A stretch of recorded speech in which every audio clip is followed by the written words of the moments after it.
Okay, I'm going to get started for our evening session by welcoming you guys. Welcome back. It's nice to see you guys. For those of you guys that are here brand new, and welcome to everyone online who's joining as well.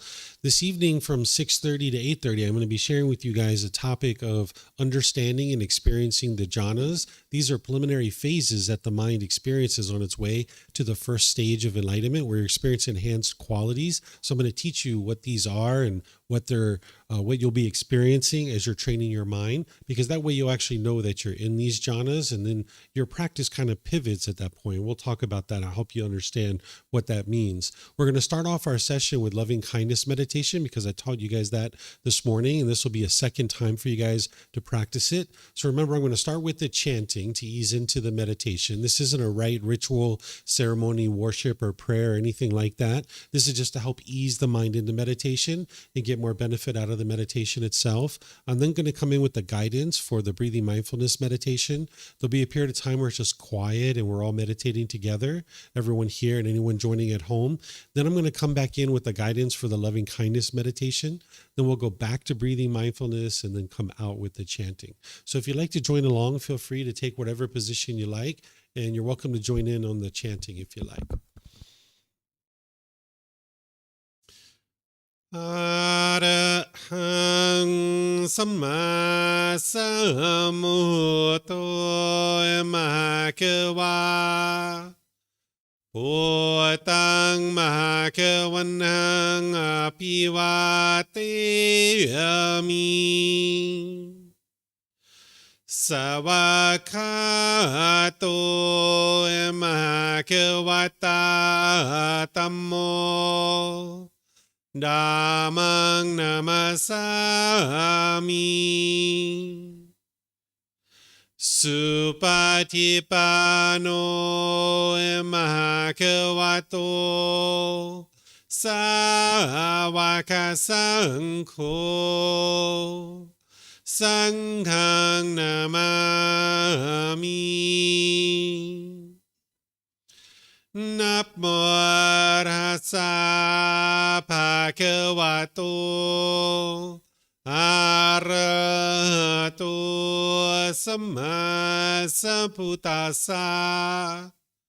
Namo Tassa Bhagavato Arahato Samma Sambuddhassa.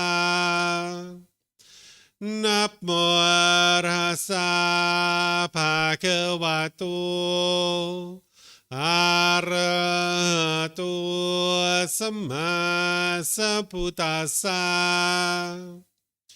Iti piso mahakava Arahang Samma Sambuddho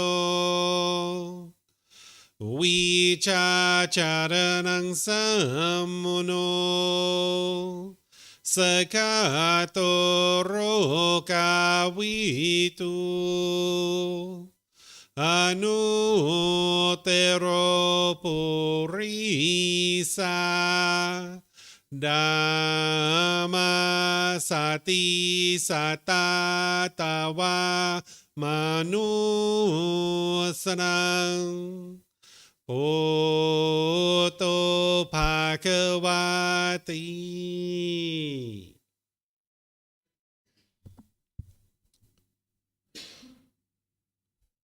Okay, with the lower body and hands and arms comfortable, and the upper body erect, just close the eyes and start breathing in through the nose and out through the nose. Here you're just looking to establish the breath, a nice, natural, steady, consistent breath.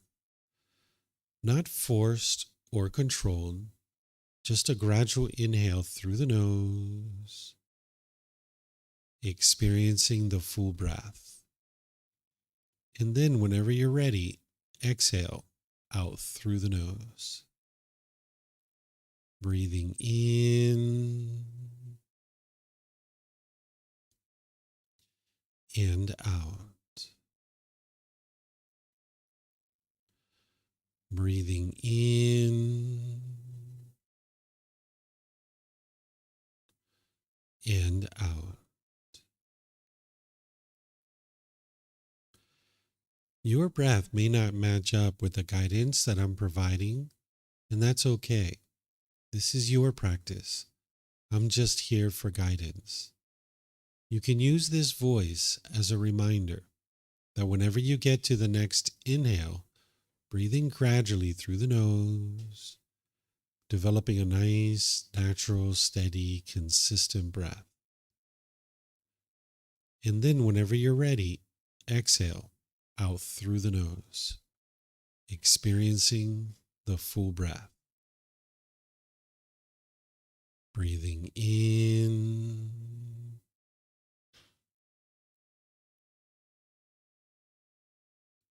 and out.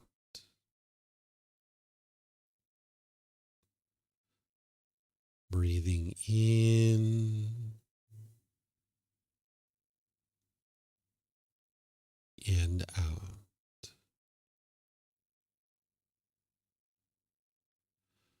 With the breath well established, start fixating the mind on the breath, either the sound of the breath coming into the nose or the sensation of air moving over the skin into the nose.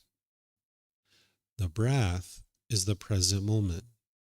Fixate the mind on the breath, the present moment. Breathing in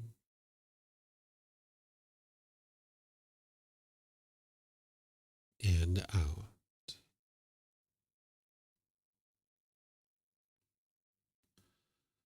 Breathing in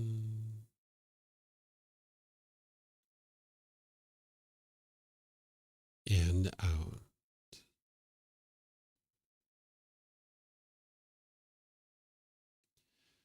With the mind fixated on the breath, whenever you notice that it moves off the breath, cut that off, let it go, and come back to the breath, the present moment.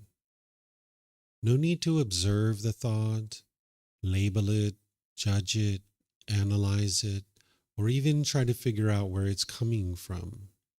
Whenever you notice that the mind is moved off the breath, cut that off, let it go, and come back to the breath, the present moment.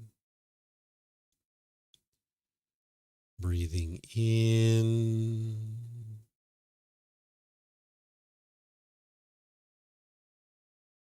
and out.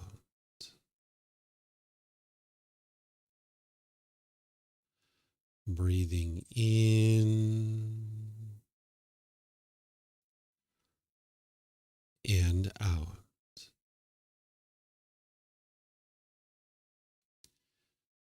I'm going to be quiet now and let you do this work of focusing on the breath, cutting off and letting go anytime the mind moves off the breath.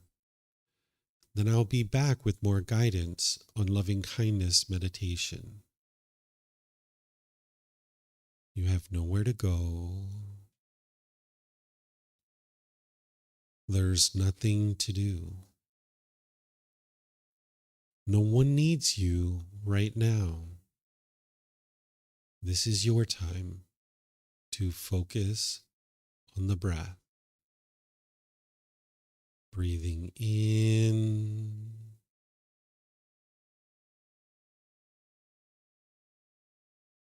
and out.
Continuing to breathe in through the nose and out through the nose. Repeat these phrases in the mind on the out breath.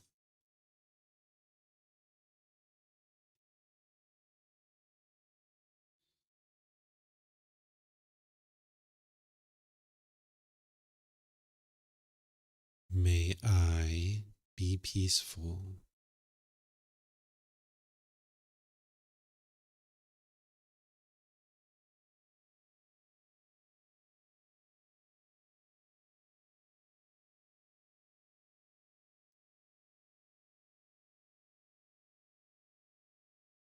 May I be safe.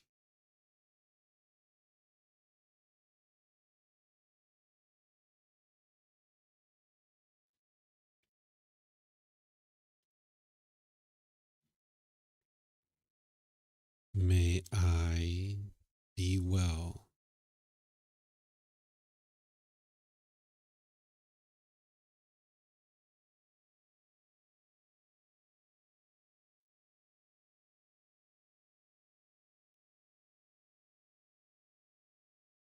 May I be free of all discontentedness and the suffering that it causes.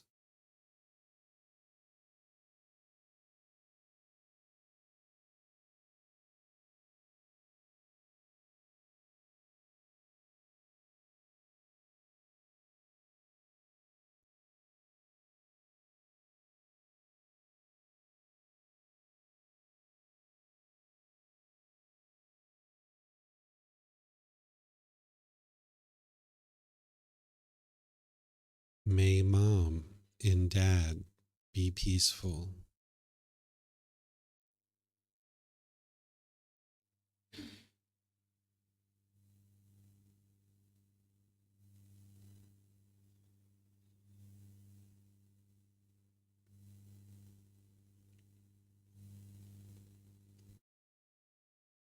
May they be safe.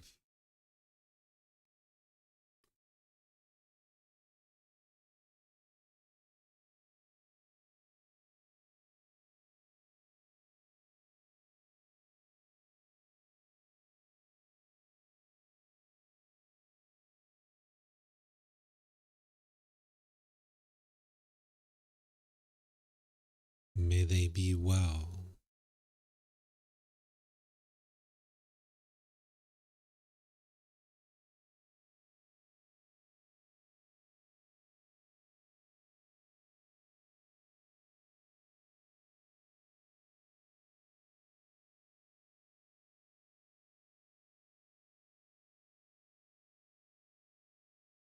May they be free of all discontentedness and the suffering that it causes.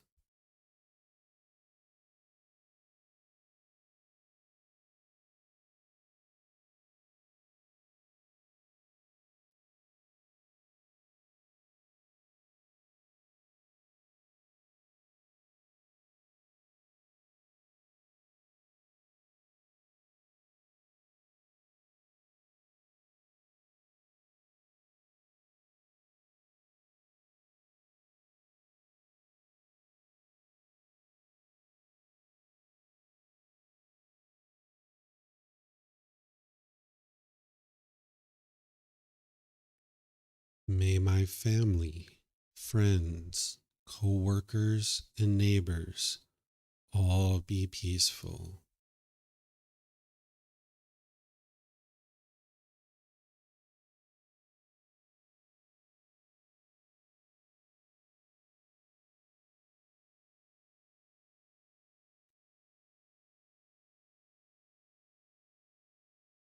May they be safe.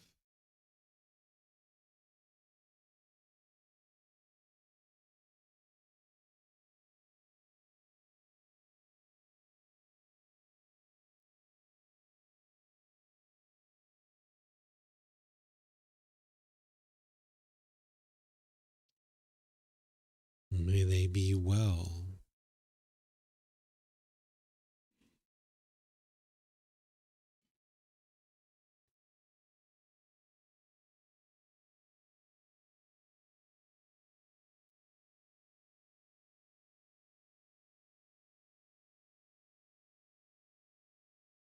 May they be free of all discontentedness and the suffering that it causes.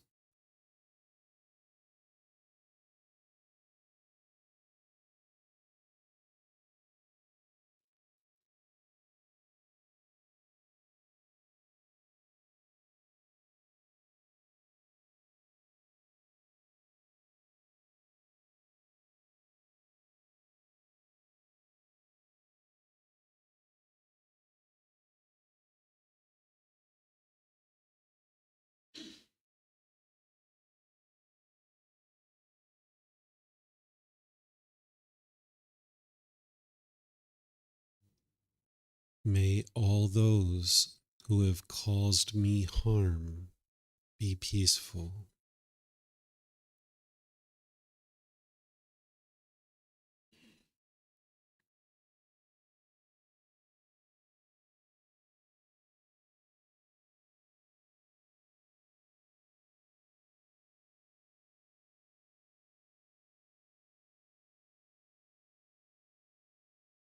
May they be safe.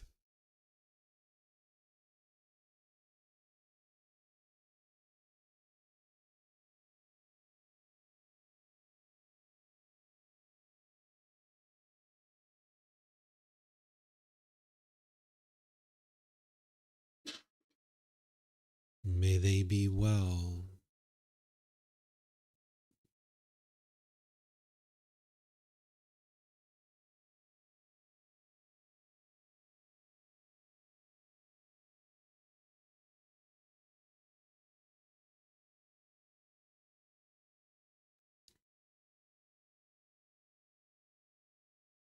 May they be free of all discontentedness and the suffering that it causes.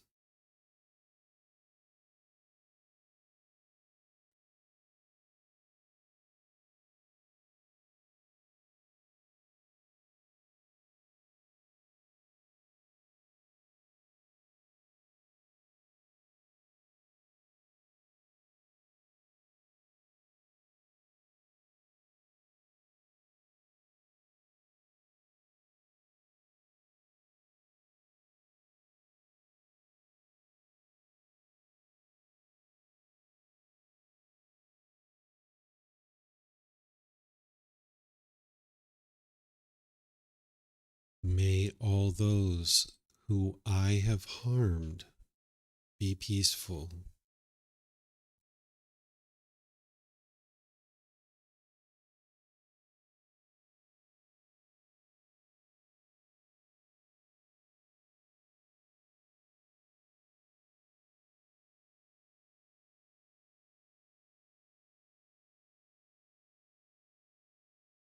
May they be safe.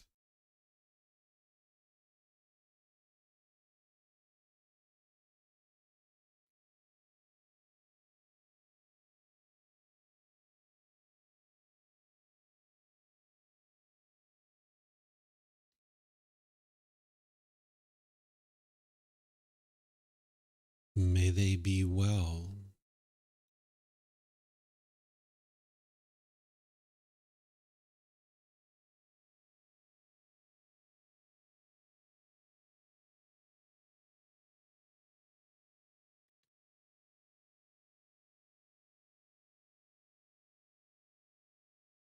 May they be free of all discontentedness and the suffering that it causes.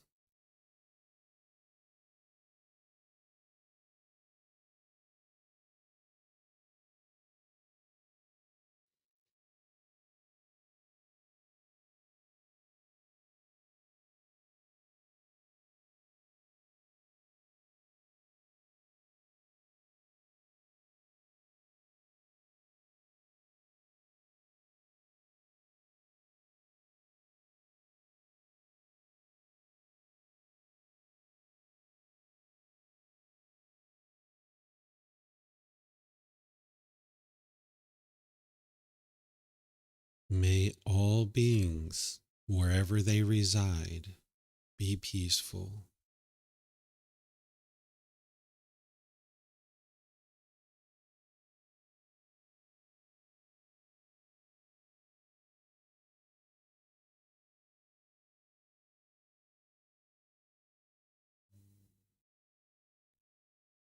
May all beings be safe.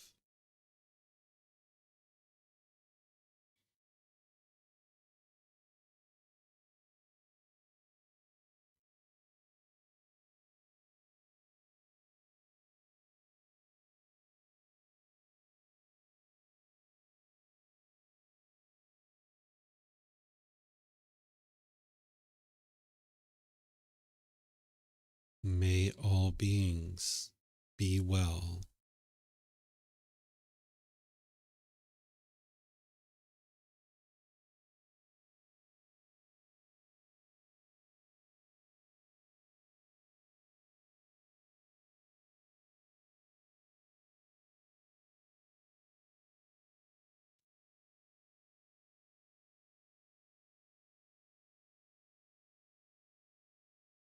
May all beings be free of discontentedness in the suffering that it causes.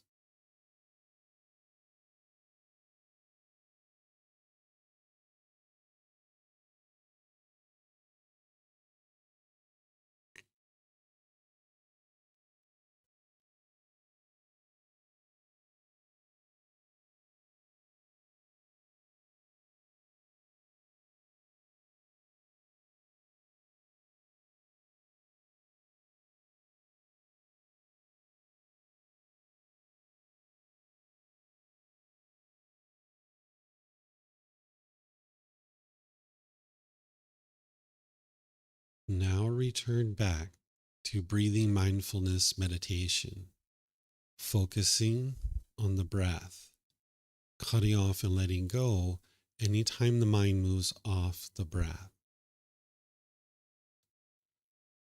Breathing in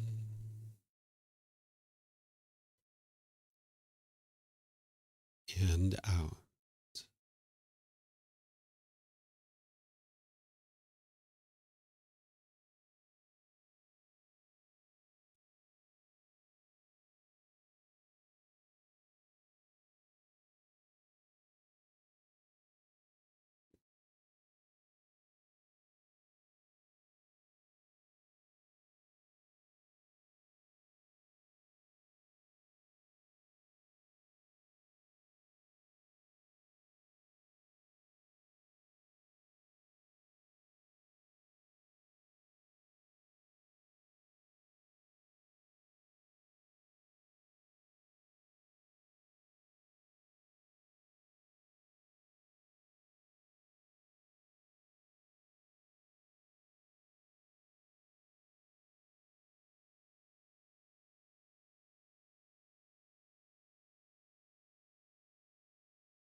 Arahang Samma Sambuddho Mahakeva Potang Mahakavanang Apivateyami Savakato Mahakavata Tammo Dhammang Namasami Supatipano Mahakavato Savaka Sangho Sanghang Namami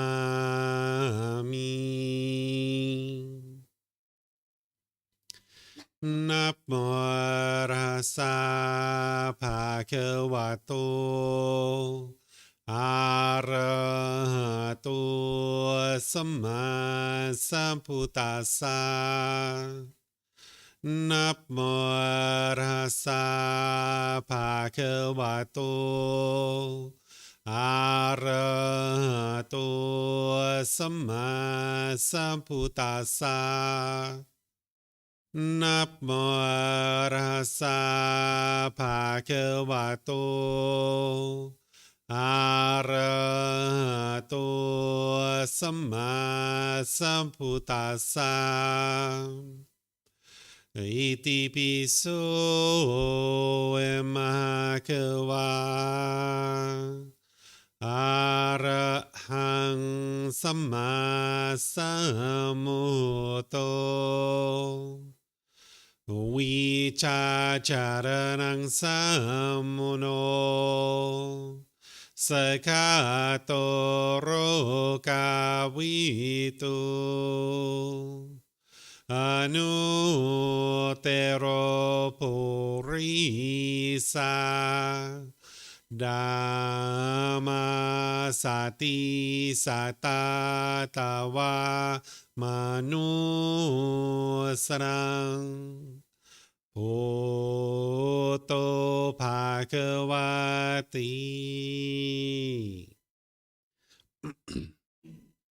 Okay, if you guys would like to slowly make your way out of meditation. Once again, good evening to all of you guys. Welcome. Nice to see everyone here this evening. Welcome to everyone joining online. Again, this was loving kindness meditation, and this meditation is designed to eliminate the anger, hatred, ill will, and all the lesser aversions in the mind, like frustration, agitation, annoyance, even the slightest dislike. Oftentimes people think these feelings are coming from other people, where it's actually coming from your own mind, and you can actually completely transform this and get to a point where you don't experience those things anymore. The way that I think about it is kind of like an email list, right? You can opt out of an email list and say unsubscribe, right? And now you're not going to get those emails anymore, right? Well, you can unsubscribe to anger and hatred and ill will, frustration, agitation, annoyance, and all these other discontent feelings. So this is an important meditation that's going to help you to essentially rewire your mind to be more loving and kind. So even though we're saying, may mom and dad be peaceful, we're not trying to change mom and dad through our meditation. Instead, this meditation is to change your mind so that when you're around mom and dad, you can be more loving and kind. Where the real transformation is happening is in your day-to-day intentions, speech, and actions. This meditation is essentially filling up your gas tank so that then you can go out into the world and be loving and kind through your intentions, speech, and actions. That's where the real transformation is occurring. So I just thought I would kind of help you guys to remember that and recall that from this morning's teachings. But what I'm going to do is just pause here for a moment before we go on to talk about the jhanas and see if you guys have any questions about loving kindness meditation, because this is an important component of your practice to help you eliminate anger, hatred, and ill will and all those lesser versions. And I'd like to just check in to see if you guys have any questions. So it looks like we have a few questions. And for those of you guys online, you can put your questions into Facebook, YouTube, or Zoom, or you can raise your hand in Zoom and ask any questions that you like. So the last one is that we wish those things to all living beings. And you mentioned, I think yesterday, that, for example, animals or also young children can't be free of those conditioned feelings. So how can I imagine that part in the meditation?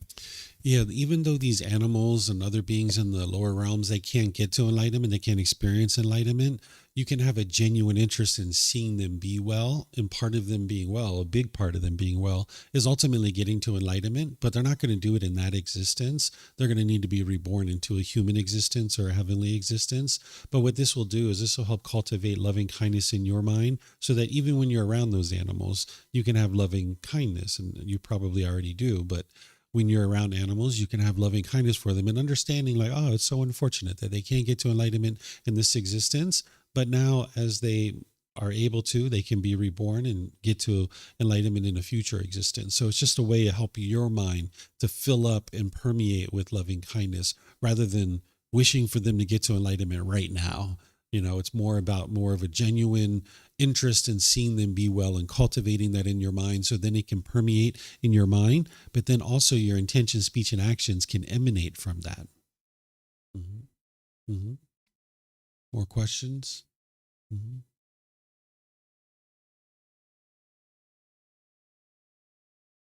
There we go. First of all, thank you for the trip to the orphanage. It was heartwarming and humbling, and I really appreciated it. But I have just a very simple question. Is this a meditation that can be done daily? Yes, it's best if done daily. And typically morning is the best time to do it because that's prior to you interacting in your day so that when you go out in your day, your mind's full of loving kindness. But that doesn't mean you couldn't do it at any other time as well. Because as you saw from the words of the Buddha, any arisen anger, loving kindness will eliminate. But also any unarisen anger, that's the mental object that you're uprooting. So let's just say you get a phone call at 2 p.m. and you notice anger and frustration arising. Don't let your mind reside in that. Don't let your mind dwell in that anger and frustration. Bring in some loving kindness meditation. Get that anger out of there. Because the longer you allow your mind to be wired that way with the anger, it's just going to keep doing that. So morning is an ideal time to do it as a consistent practice, but that doesn't mean you couldn't do it at any other time because you surely could. Mm-hmm.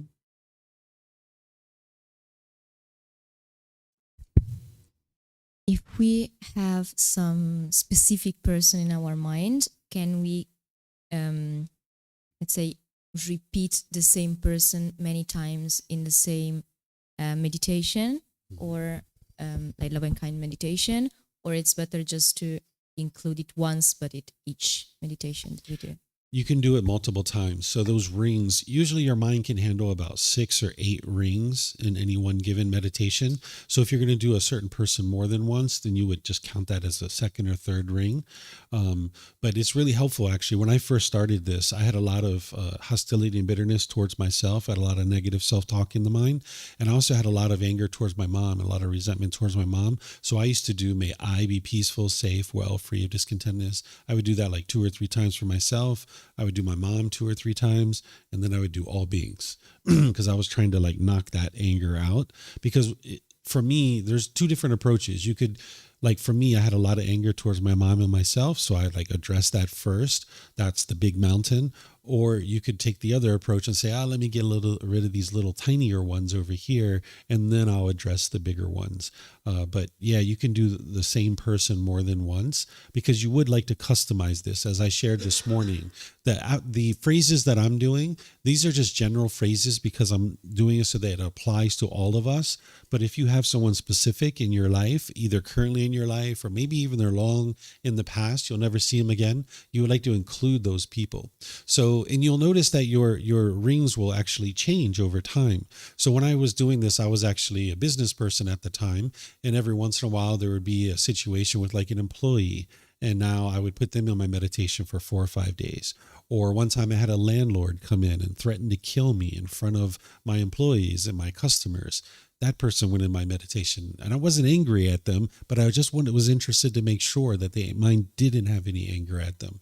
And then, if I went to work and someone cut me off in traffic, I might not even have known their name, but I noticed some anger coming up and I'd be like, may that person who cut me off in traffic this morning be peaceful, right? And what you'll notice if you do this in meditation, it'll start happening in your day-to-day life. So when I started doing that, I'd be driving down the road and someone would cut me off. And I'd be like, may you be well, brother, and take your lane. You can have it, right? So you might notice that it comes across in your day to day, and it actually helps protect your mind. That's what the Buddha talks about. If you practice these teachings close enough, it will actually protect your mind, that your mind no longer is actually experiencing these discontent feelings. This is what he means when, if you've ever heard of take refuge in the Buddha, the teachings, and the community, or the Buddha, the Dhamma, the Sangha. That's what it means by refuge, is protection of the mind. And that's what these teachings are doing for you. So if you repeat it more than one time and you customize it for your specific needs, you'll be able to see that it really has a big impact on you.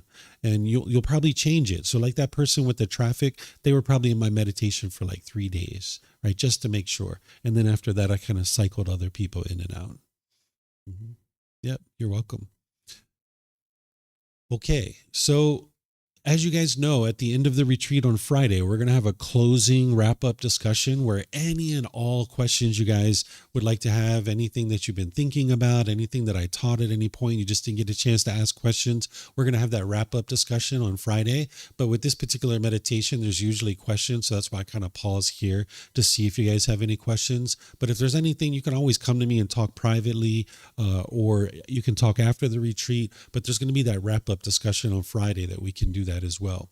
So I'm going to move into this next topic for you guys, is sharing, understanding, and experiencing the jhanas. I refer to this as the light bulb is flickering, because when you're in the jhanas, you're going to see that these are enhanced qualities of mind, and you start getting these little glimpses of the qualities of enlightenment. You're not enlightened yet when you're experiencing the jhanas, but you get these little glimpses of kind of like some of the qualities that you're experiencing. So that's why I call it the light bulb is flickering.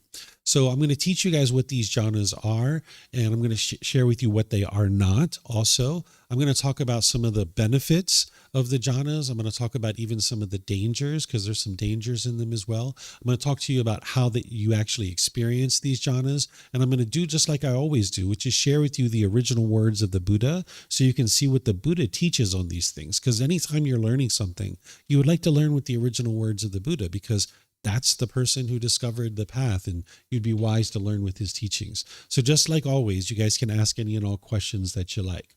So first, what are the jhanas? The word jhana is a Pali word, and since it doesn't translate to just one English word, I still need to use this. These are the only two Pali words that I still use, is kama and jhana, right? Because they don't translate to just one English word. What the word jhana means is it's meditative or mental absorption, where the mind has absorbed a certain amount of meditation and a certain amount of the teachings. And as you've absorbed that and you've trained your mind to a certain degree, your mind's going to start experiencing these enhanced qualities of mind. You'll notice that there's this subtle but yet deep concentration that the mind has, where the mind can be relaxed and calm, but yet attentive and alert. Because oftentimes when we think about relaxed and calm, we kind of think about like kind of dull and lethargic, but that's not what the mind's experiencing when you're in the jhanas. The mind is actually crisp and clear. You're relaxed and calm, but the mind is attentive and alert. You'll get these little flickers, like I mentioned, you'll get kind of glimpses. And what I mean by flickers is you'll get a few moments, a few minutes, maybe even a few hours where you'll notice these qualities of mind, but then they'll go away because the mind is not yet enlightened. There's still pollution in the mind. So they're still temporary at this point. And the enlightenment is not yet fully in the mind, it's not yet permanent. So there's these 4 preliminary phases that the mind goes through on its way to the first stage of enlightenment. And the reason why you're experiencing these is because you've put together enough of the Eightfold Path and you've reduced enough of the pollutions of those 10 fetters that you're now starting to experience these enhanced qualities. You haven't eliminated any of the fetters at this point, but because you've been practicing the Eightfold Path close enough, now you've reduced the pollutions to a certain degree that these enhanced qualities of mind are starting to come through. You'll see other numbers of jhanas that people will talk about. You'll see people talk about 8 jhanas or 10 jhanas or how many other different jhanas, but you're going to see the words of the Buddha. He only ever taught 4, even though you'll see and hear people talking about them in different ways. So it's the Eightfold Path, which includes the 5 precepts that's actually going to get you into these jhanas. And remember, each one of those factors need to be dialed in, which includes the moral conduct, which includes the meditation, the practicing of mindfulness, right effort, cutting off all those things. So it's the Eightfold Path and the 5 precepts that are leading to that. The jhanas are an indication to you that you're putting together the Eightfold Path well enough. And at this point, once you start noticing the jhanas, your practice starts pivoting and you start focusing more on the fetters at that point. That's why it's important for you to know what the jhanas are, so that once you're experiencing these jhanas, you'll know for yourself, like, I've been putting together the Eightfold Path well enough. And now that I've got that well underway, now I can start pivoting and start focusing on the fetters more directly and more closely. Every single practitioner on their way to the first stage of enlightenment will experience the jhanas. You'll see these enhanced qualities of mind. You actually wouldn't be able to get to the first stage of enlightenment without experiencing these jhanas. And you wouldn't be able to get to enlightenment without experiencing these jhanas, because you need these enhanced qualities of mind in order to be able to get to the first stage of enlightenment and actually to enlightenment itself.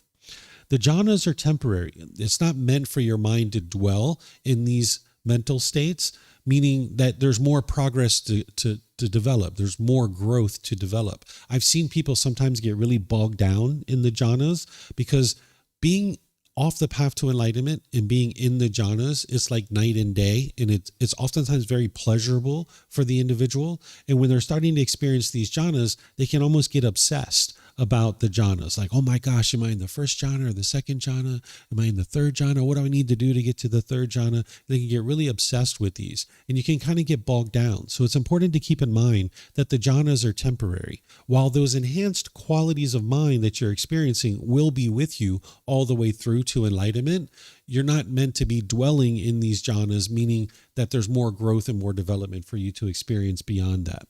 If you become complacent or overly obsessive about the jhanas themselves, your mind can actually regress out of the jhanas. Once you get to the first stage of enlightenment, your mind won't regress backwards from that point. But in the jhanas, if you became complacent, if you stopped meditating, or you stopped practicing generosity, or if you stopped practicing the Eightfold Path in any way, your mind would actually regress out of that. An individual can actually kind of stumble into the jhanas without even realizing that's what they've done, even without having really studied the teachings of the Buddha. I've had people contact me that they were maybe dabbling with this thing or that thing, and they experienced what I know to be the jhanas. They were explaining to me what they were experiencing. They didn't know they were experiencing the jhanas, but they were explaining to me the qualities and the experiences that they were having. And I knew that this was the jhanas, and they kind of stumbled their way into it, because some of that stuff that you saw from the teachings of the Buddha and the Eightfold Path, sometimes people learn those kinds of things in other places, right? Like the 5 precepts about killing, stealing, sexual misconduct, lying, and intoxicants, and substances that cause heedlessness. You can learn those and put those together through things like Christianity and Hindu teachings, Muslim teachings, even things like AA and NA and things like this. You kind of learn some of these kinds of things. And sometimes when people are putting together enough of these little bits and pieces and parts, you can kind of stumble your way into the jhanas without even realizing it. But if you become complacent and you don't actually have a well-developed practice of the Eightfold Path, your mind can regress out of that. And that's typically the people that I'm hearing from that have stumbled into the jhanas. They might have experienced it for like a week or two or a month or two, and they're like, I just want to get back to that feeling, and it was so great. How do I get back to that? Because they experienced it for a little bit, but now they haven't experienced it since then. So you need to be sure that you remain determined, dedicated, and diligent in your practice, because it is really pleasurable to experience the jhanas, but you need to stay focused on the goal, which is continuing to get to liberation and getting to enlightenment. Jhanas are improved qualities of mind that you're experiencing at all times during your day. Sometimes people say that the jhanas are only experienced during meditation. This isn't true. And you're going to see the words of the Buddha on this, that your mind is actually residing in the jhanas. And when you see the qualities that the Buddha is talking about, you can see that it's impossible to only experience them during meditation. There's a lot of misunderstandings around the jhanas. You'll see this if you're reading books or you're learning from other teachers. They will talk about their special meditations to get to the jhanas, or it's only experienced while you're in meditation. This isn't actually true. These are improved and enhanced qualities of mind that you're experiencing at all times during your day, and you'll see that by the time we're done here today. So these qualities will continue to permeate in the mind, even when you get to enlightenment itself, into the 4th stage of enlightenment. The jhanas are oftentimes mistaken for enlightenment because of the improved qualities that you experience during the jhanas and because of the lack of the wisdom of what enlightenment actually is. That oftentimes people are in the jhanas, they're experiencing this ultimate bliss where there's a lot of excitement, a lot of pleasurable feelings, and it's such a night and day experience compared to when you're off the path to enlightenment to when you're in the jhanas that sometimes people think they're enlightened. If you ever hear someone say that enlightened beings still experience anger or sadness or frustration or loneliness or boredom or any of these other things, these are probably people that are experiencing the jhanas. They think they're enlightened, and they're explaining what they're experiencing as enlightenment because they're probably still experiencing anger and sadness and frustration and these other feelings, thinking that they're actually enlightened when they're actually not. So by the time you get to enlightenment, you won't experience any of those feelings whatsoever. But when you're in the jhanas, you'll still be experiencing some sadness and anger and frustration and some of these other feelings. But you're going to notice this very pleasurable experiences as part of the jhanas too. So there's these enhanced qualities, but you're still experiencing some discontentedness when you're in the jhanas.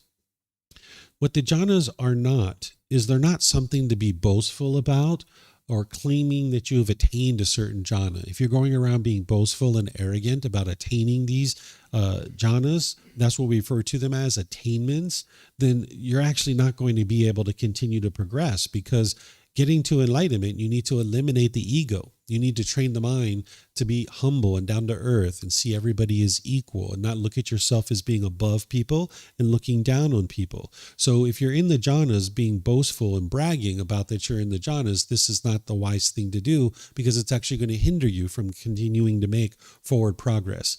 So you're not going to put this on your Facebook profile, right? Like, by the way, everyone, I'm in the second jhana, right? Or you're not going to call home to mom and be like, hey, mom, aren't you so proud of me? I'm in the third jhana.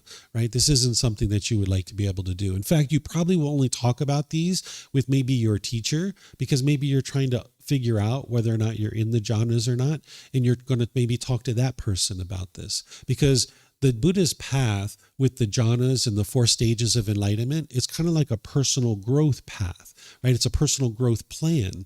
And as you're making your way forward, you're going to see that through the indication of your mind, where you're at any given time in your growth and development. And you might need to talk to your teacher about this from time to time so that you can kind of track where you're at in your progress.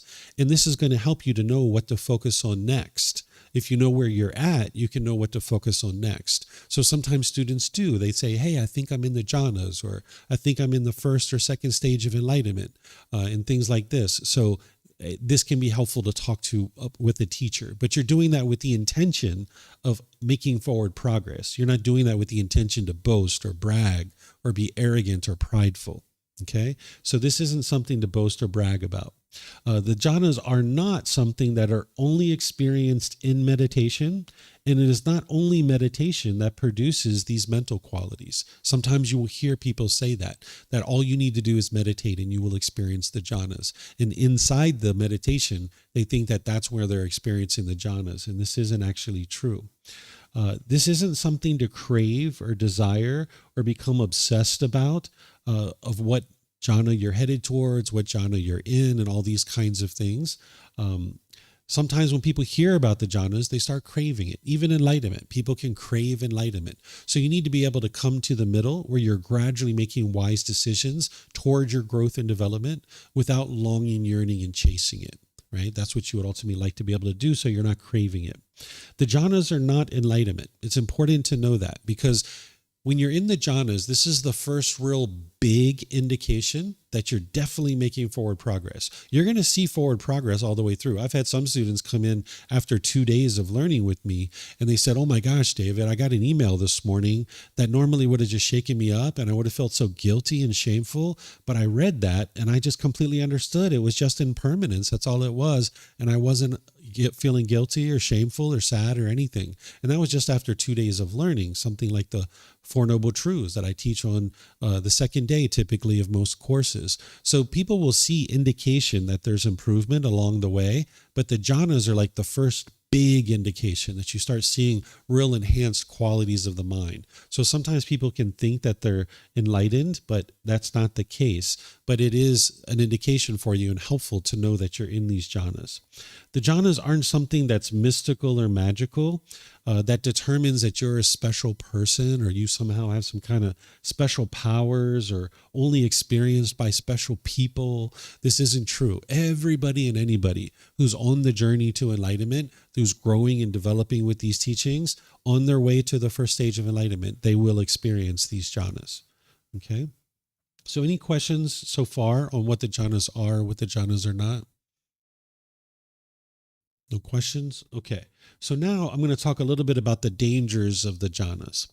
Due to these drastically improved qualities of the mind can become conceited, boastful, judgmental towards others, because you'll notice more enhanced concentration in your mind is just one of the qualities that you will experience among others. And the mind can see other people kind of fumbling with their life or fumbling with decisions, having difficulties with their own concentration. And here you are so easily practicing such an improved level of concentration. And sometimes the mind can look down on other people being arrogant and boastful and prideful and conceited. And that's a danger in the jhanas. So you need to be aware of that yes, you are experiencing improved qualities of mind and you were fortunate enough to learn these teachings. This other person has not been able to do that yet. They haven't been fortunate enough to learn the teachings, but that's no reason to look down on people. That would be very unwise.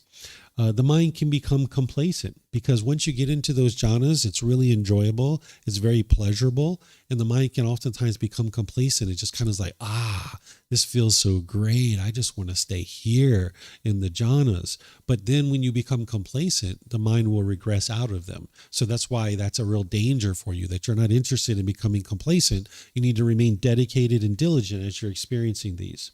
With complacency, that regression can occur. There can be overwhelming excitement and joy when the mind's moving into the jhanas, and an individual can have a challenge restraining their mind. If you guys ever played with that toy where there's like a jar and there's these springs and you put the lid on the jar and you unscrew the lid and it's like, and they kind of pop out. I don't know if you guys ever played with that as a kid. Sometimes getting into the jhanas can feel that way, that when you're moving into the jhanas, the mind can almost kind of unravel on itself and it can be challenging to restrain the mind. But there's tools and techniques to be able to help you do this. But this can be one of the dangers, that your mind can kind of go unraveled for a period of time. So you just need to be aware of that. And likewise, you can experience these swings of the mind because the mind is starting to find the middle more and more as you're getting to the jhanas. And your mind doesn't just let go of craving, desire, attachment and come straight to the middle. It will overshoot the middle and it will go to the other side. So you can experience these swings of your mood where you can go from excitement to sadness and your mind can kind of swing back and forth like this. But there's tools and techniques to be able to help you to be able to bring your mind more to the middle. Then there can be significant amounts of energy or surges that exist when your mind is going into the jhanas. You might notice this high level of energy that the mind has. And there's tools and techniques to help you, specifically the 7 factors of enlightenment. This is something that you're going to need to learn. It's in volume 1, chapter 3, where you can learn the 7 factors of enlightenment. This isn't to determine whether you are enlightened or you aren't enlightened. Sometimes based on the name, people think that that's what this is. But instead, these are 7 individual tools that are helping you to fine-tune the mind. So if you notice that your mind is in this excited state, this overactive state, then you bring in tranquility, concentration, and equanimity to kind of calm the mind down and bring it more into the middle. But if you notice your mind's in this sluggish, dull, lethargic state, then you bring in the enlightenment factor of investigation, energy, and joy. And you'll see that in volume 1, chapter 3. And if you have questions on it, you can always let me know. But this is like to fine-tune the mind. As you're noticing your mind swinging like this, it'll help you to fine-tune it and bring it to the middle. Okay? Now, in terms of the benefits of the jhanas, this is an indication that you have developed the Eightfold Path well, and it's helping you to be able to understand that you're headed in the right direction, moving towards enlightenment. So it's the first major indication that, again, that you're moving forward and you've put together the Eightfold Path really well. You'll see these improved qualities of mind, but keep in mind that you need further progress on the path. So it's great and it's a benefit that you have these improved qualities because it's going to help you to be able to make continuous progress on the path. So that's one of the benefits. By the time you get into the second jhana, you're going to see this in the words of the Buddha, that there's no longer a subconscious mind. The subconscious mind has been eliminated. So there's a conscious mind, which is you're aware of. You're aware of your conscious mind. And in the unenlightened state, it's polluted. But then there's a subconscious mind that you're unaware of. And the subconscious mind is polluted too. But by the time you get to the second jhana, this has become one entire mind where you can actually have awareness of the entire mind. If you've ever been around friends before and you just blurted something out and you were like, where did that come from? I don't think like that. Maybe like a racist thought came up or a hateful thought came up and you're like, I don't think like that. Where did that come from? Like, that's not who I am. I don't have those kinds of thoughts.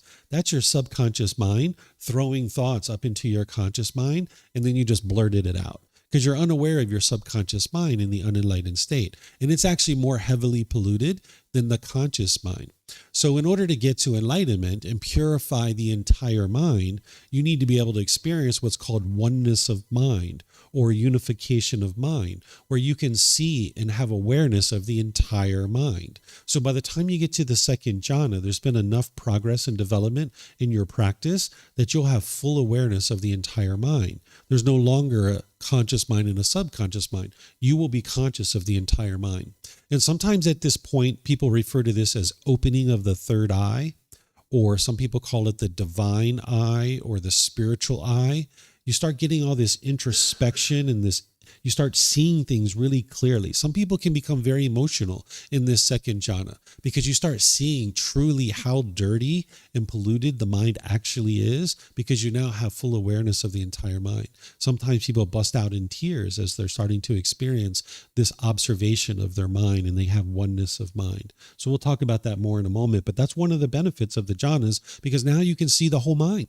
And now you can purify it. If all the dust is under the carpet and you have no idea that there's even dust under the carpet, you can't clean up your house. So it's the same kind of thing. If you've got this subconscious mind that you don't even have awareness of, you can't clean it up.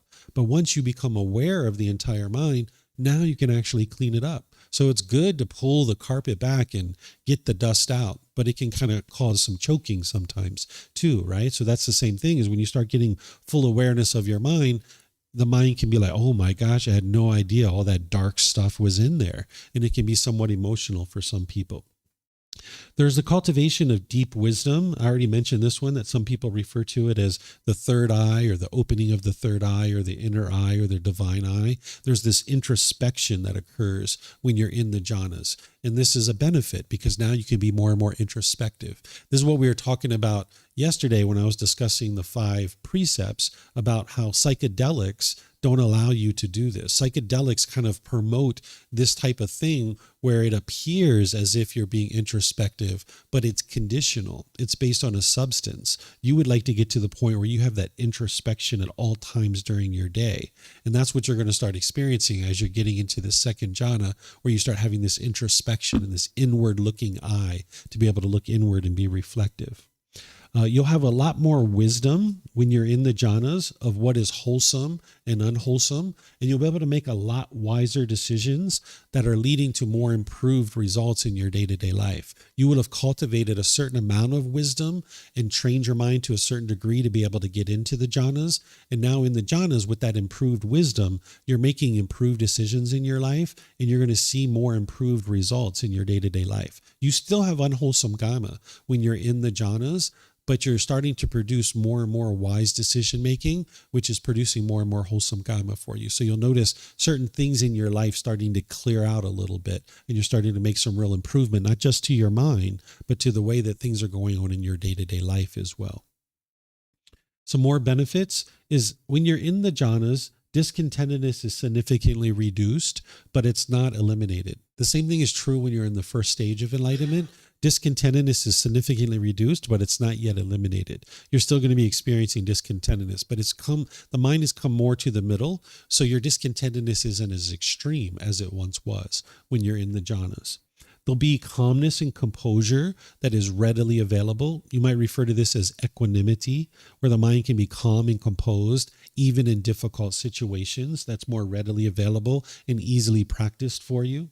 There's more awareness and more interconnectivity that you'll experience with nature and with beings that are around you, even animals and stuff like this. You might feel really connected to other human beings and other animals. You might notice more of this kind of thing going on, where you feel closer and you're not causing as much harm in the world either.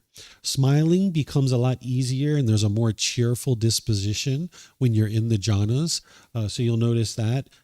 Communication and interaction in the world actually becomes a lot easier. There's not as much shyness and embarrassment as you're in these jhanas.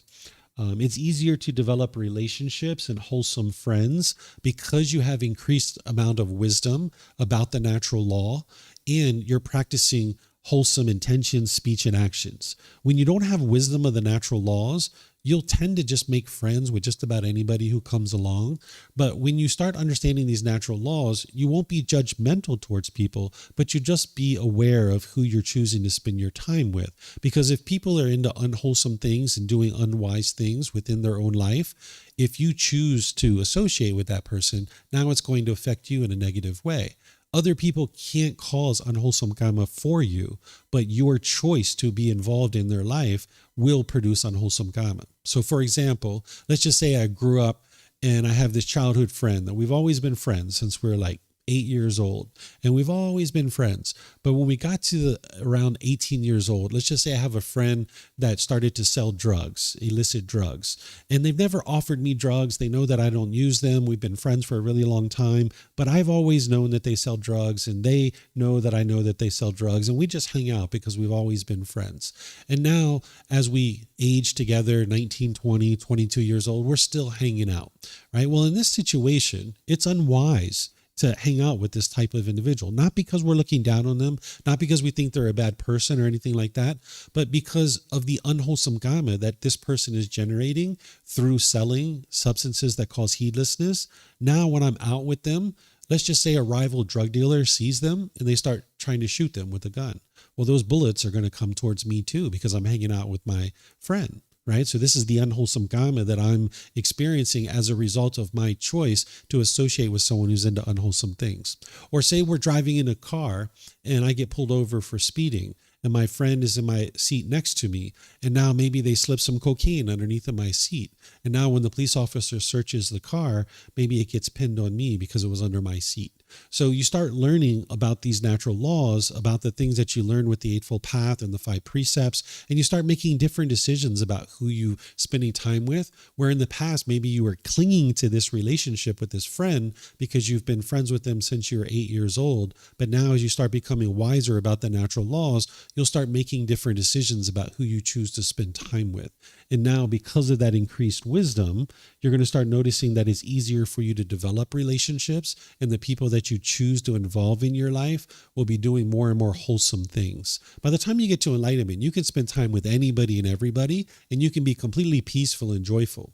But on your way to enlightenment, it kind of really helps you to be able to make wise choices about including wholesome friends and companions and associates in your life. Not that you're shunning anybody or you're pushing anybody away, but you're just making wise choices about the people that you involve in your life, because you know any decisions that you make are going to produce certain results. So you start looking at these things more closely as you're moving into these jhanas, and you have the wisdom to be able to do that. And you're practicing more wholesome intentions, speech, and actions, so it's producing more and more results for you in terms of being able to cultivate wholesome relationships, where in the past, prior to the jhanas, you might have found it difficult to form relationships and maintain relationships. Okay, any questions up to this point about anything we've been talking about? No questions? Okay, so now what I'm going to do is I'm going to show you guys the words of the Buddha where he describes the jhanas. This is in the Eightfold Path as part of right concentration. And he puts it there, and it's also talked about in other parts of the Buddhist teachings, but he puts it at the 8th factor of the Eightfold Path, because if you practice the entire Eightfold Path, this is a byproduct, or this is the results of having practiced the entire Eightfold Path. When he talks about practicing right concentration, he talks about this in other parts of his teachings. But in the Eightfold Path, he talks about the results of having practiced the Eightfold Path. This is what you're going to experience. So now he's describing the jhanas here. I'm going to read it to you, but then I'm going to break it down and explain each one of these jhanas to you. So he says, in what monks is right concentration? Here, a monk distant from sense desires, distant from unwholesome mental states, enters and resides in the first jhana, which is with thinking and pondering, based in seclusion, filled with excitement and joy. And with the subsiding of thinking and pondering, by gaining inner tranquility and oneness of mind, he enters and resides in the second jhana, which is without thinking and pondering, based in concentration, filled with excitement and joy. And with the fading away of excitement, remaining imperturbable, which means to be unable to be upset or excited, calm and serene, mindful and clearly aware, he experiences in himself the joy of which the noble ones say. Peaceful is he who resides with equanimity and mindfulness. He enters the third jhana, and having given up pleasure and pain, and with the fading away of former gladness and sadness, he enters and resides in the fourth jhana, which is beyond pleasure and pain, and purified by equanimity and mindfulness. This is called right concentration. So again, he's describing the results of having put together the Eightfold Path in its entirety here. And as you can see, he talks about entering and residing in the jhanas. Okay, so this isn't something that you just experience in meditation.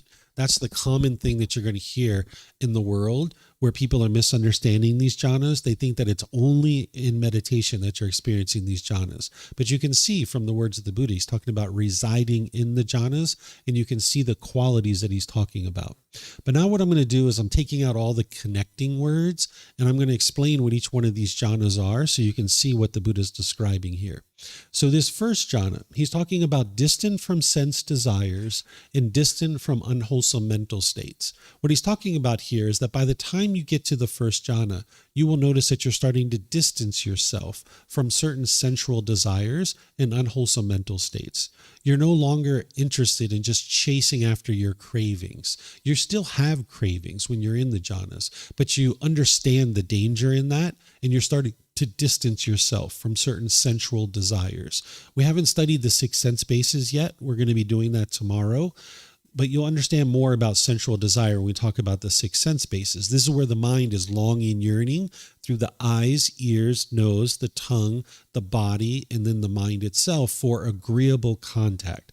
That's the craving for permanence. And if the mind gets what it wants, it gets pleasant feelings. And if it doesn't get what it wants, it gets the painful feelings. So by the time you're in this first jhana, you will have seen that clearly, and you're going to start distancing yourself from these sensual desires. You're no longer chasing after them with the same vigor that you once did.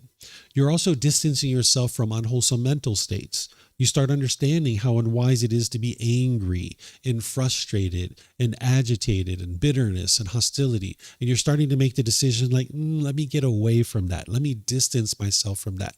Again, your mind still has these things, but you're starting to distance yourself from it and decide to start moving away from those kinds of things.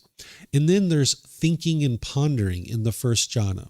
What this is that in the past, before when you were off the path to enlightenment, when any kind of challenges were coming your way, you might have just kind of plowed through those without really even thinking about how you should necessarily handle those. But by the time you get into the jhanas, you've seen enough of the truth of the teachings, and you've trained your mind enough that you understand that there's truth here in these teachings, and there's truth in the natural law of karma, and that whenever you're facing a certain challenge, instead of just plowing through it, you start thinking, how should I do this based on the teachings of the Buddha? right? You're starting to upgrade your operating system. You're starting to cultivate wisdom in the mind. You're starting to think and ponder, what would be the best way to handle this situation? Rather than just kind of plow through life, you're starting to think and ponder about the teachings and how to apply them in any given situation. And you'll notice that the mind is filled with excitement and joy. When you hear me talk about excitement, this is conditional excitement, that based on a craving, desire, attachment, the mind's getting what it wants, so it gets this excitement, these pleasant feelings. Whenever I'm talking about joy, this is unconditioned joy. This is where the mind is bright and cheerful and uplifted. So in this first jhana, there's this excitement still, which is conditional, pleasant feelings, but you're starting to get these little glimpses of unconditional joy, where there doesn't need to be any condition met and the mind is joyful. So it can be for a few minutes, a few hours, even maybe a day or so, where there's joy in the mind, where there doesn't need to be any condition met. You're just like, this is wonderful. This is such a wonderful day. It could be pouring down raining outside. I was like, wow, this is such a wonderful day, right? Or maybe you're even on your way to the airport, and maybe you're even stuck in the airport and your flight was delayed and you're sitting there for 3 or 4, 5, 6 hours. You're like, wow, this is such a wonderful day. I get to sit here in the airport and just enjoy some downtime and just work on the computer or whatever it is that you're doing, right? Or spend some time looking out at the window, right? You just have this unconditioned joy in situations where you weren't otherwise joyful. So that's what, when I mean joy, and when the Buddha is saying joy, that's what I mean, is that it's the unconditioned joy, where excitement is the conditional excitement. And that's limiting because it's only temporary and there has to be conditions met. So in the jhanas, you're going to start getting these glimpses of this unconditioned joy. The second jhana, there's subsiding of thinking and pondering. There's still thinking and pondering, but it's kind of starting to diminish a bit, because in the first jhana, you're cultivating a lot of wisdom. You're going to be cultivating a lot of wisdom through that thinking and pondering and looking at any particular challenges that you're facing. And because you're cultivating so much wisdom and you're bringing all this wisdom on board, you don't have to think as much. There's not as much thinking and pondering. There's still some, but not as much, because you've built up all this wisdom in the mind. When you face a challenge, you just know how to deal with it because you know the natural laws and you can just handle it. It becomes effortless more and more as you're cultivating this wisdom. Then there's with inner tranquility and oneness of mind, and then concentration, which is singleness of mind. This tranquility is the peace and calm in the mind. You're going to notice more peace and more calm. This oneness of mind, or sometimes translated as unification of the mind, that's where you no longer have a subconscious mind. When you get into the second jhana, you now have oneness of mind, or unification of the mind, where there's no longer a conscious and subconscious mind. You have full awareness of the mind. And this is where some people often refer to this as opening of the third eye, or the inner eye, or the divine eye. And then there's an increased level of concentration or singleness of mind, where you can be focused and concentrated at all times during your day. Then by the time you're getting out of the second jhana, the thinking and pondering is eliminated. You're still going to need to practice discernment, where you're making wise decision making, but you're not having this almost obsessive thinking and pondering. In the first and second jhanas, the mind can almost become obsessive with so much thinking and pondering about every little tiny aspect of the teachings of the Buddha and how to apply them. But by the time you're coming out of the second jhana, that all has subsided and eventually it's completely eliminated. But you're still needing to think about wise decision making and how to apply the teachings. It's just not this kind of obsessive thinking that the mind can have when you're in the first jhana. And then there's still this excitement, which is the conditional pleasant feelings, and you're experiencing that unconditioned joy. Continue to start experiencing more and more of that. The third jhana, you're going to notice the fading away of excitement. Remember, this is the conditional pleasant feelings, that your mind can only be excited in these situations. That's conditional. So you're going to notice that conditional pleasant feelings start to dissipate, because now your joy is starting to come through more and more. You're starting to experience more and more unconditioned joy, where the mind can just always be joyful. With the excitement, you can only be excited when certain things are occurring, and you would like that to be eliminated. You would like to be joyful all the time, where there doesn't need to be any condition met for the joy to be there. So this fading away of excitement is the fading away of those conditional pleasant feelings, where your mind is now starting to experience more and more unconditioned joy. And this is where the mind becomes imperturbable, where you're unable to become upset, where the mind is calm, where there's serenity in the mind. That's that imperturbability. And then there's the mindful and clearly aware. Your mindfulness is really starting to increase here in the third jhana because you have more awareness of the mind and there's more clear awareness. The mind's starting to be more crisp and more sharp in this third jhana. And then because this fading away of excitement, of conditional pleasant feelings is occurring, this is where the joy is coming through in the mind more and more and more. This is unconditional joy is coming up in the mind more and more. And then there's this peaceful residing with equanimity and mindfulness. Equanimity is calmness and composure, especially in difficult situations. And you would like to have this because, like, for example, say you got a phone call that your mom's been in a terrible car accident and she's being rushed to the hospital in the back of an ambulance. Well, if you got that call and you're attached to mom, your mind can be all shaken up and you can bolt across town and run to the hospital. And next thing you know, you're in an accident yourself. Or at the very least, you're standing at the hospital trying to understand what the doctors and nurses are saying, and your mind's all shaken up and you can't really actually help mom in this situation. So you would like to have equanimity where your mind has calmness and composure, even in difficult situations. That shaking up of your mind when mom is in the back of an ambulance, it's not your love.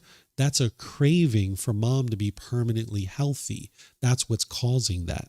That's the shaking up of the mind, because the mind, when it's getting what it wants, which is mom to be healthy, there's a certain amount of pleasant feelings there. But when the mind's not getting what it wants, which is its cravings fulfilled, now the mind is all shaken up by that. So as you're getting rid of these central desires, which is the craving, desire, attachments, your mind's going to start becoming more calm, more composed. No matter what situation's going on, you'll be more and more cool as a cucumber, so to speak, right? If you ever heard that saying before. So that's what equanimity is, where there's calmness and composure in the mind. Because what you'd like to do is get that phone call. Of course, you're not interested in getting this phone call ever. But if you get this phone call that mom's in the back of an ambulance being rushed to the hospital, you'd like to be able to, okay, let me calmly make my way to the hospital so that I can get there and I can talk to the doctors and nurses. And now I can start helping mom by making some wise decisions, right? So that's what the equanimity is going to do for you, is it's going to allow your mind to stay calm and composed. So now you can access your wisdom, because when the mind is calm, you will have mindfulness. When you have mindfulness or awareness of mind, you will then have concentration. When you have concentration, you'll be able to access your wisdom and make wise decisions in your day-to-day life. But when your mind is uncalm and shaken up, you will lack mindfulness, you will lack concentration, and now you can't access your wisdom and make wise decisions in your day-to-day life. So this is why equanimity is so important, that you can stay calm and composed, and now you can take in any information that's happening and now make wise decisions to be able to produce wholesome results for yourself. Because remember, you're trying to get to 100% wise decisions, because that's what's going to produce wholesome karma. If you continue to make unwise decisions when your mind's all shaken up, you're going to produce more unwholesome karma. You're looking to extinguish all your unwholesome karma. And the only way you can do that is by making more and more and more wise decisions that are producing wholesome karma. And that's what you do when your mind is having equanimity. You can have calmness and composure and make wise decisions in all situations. And then the mind is residing in this mindfulness, this awareness of mind. Okay, you're developing the 4 foundations of mindfulness more and more as you're in these jhanas. So now in the 4th jhana, the mind has given up pleasure and pain. What this means is that you've seen the danger in conditional pleasant feelings and painful feelings, that you've given up on this. Your mind's still experiencing it, but your mind has decided, I'm done with this conditional stuff. This conditional stuff is no fun, that I can only be happy when these things are happening, and then I'm going to experience these painful feelings after that. You start to be able to see that if you allow your mind to experience the conditional pleasant feelings, the painful ones are waiting for you right around the corner. Because by this point, you've seen more and more of the unconditional joy. So that's why your mind has given up on this pleasure and pain, these conditional feelings. It's like, that's not for me. I'm not interested in that any longer. I would like to get to more and more unconditioned mental qualities where the mind can always be joyful and cheerful and bright. Your mind's still experiencing conditional feelings in the jhanas, but your mind is at least kind of turned the corner and decided, hey, I'm done with that stuff. And now let me keep making my way towards the enlightened mental state. Even in the third stage of enlightenment, you're experiencing some conditional feelings. Okay? So you've given up on this pleasure and pain. You're going to notice this fading away of the former gladness and sadness. This is the mind coming more and more towards the middle, where you're starting to experience more and more of the unconditioned mental qualities of peace and joy, because your mind's now moving closer and closer to the middle. You're not experiencing these extremes anymore. And then the mind is beyond pleasure and pain. That's where the mind's getting beyond these conditional feelings, where you're starting to experience more and more unconditioned mental qualities of peace, calmness, serenity, contentedness, and joy. The mind's going to have equanimity fully developed, where there's calmness and composure in the mind at all times during your day.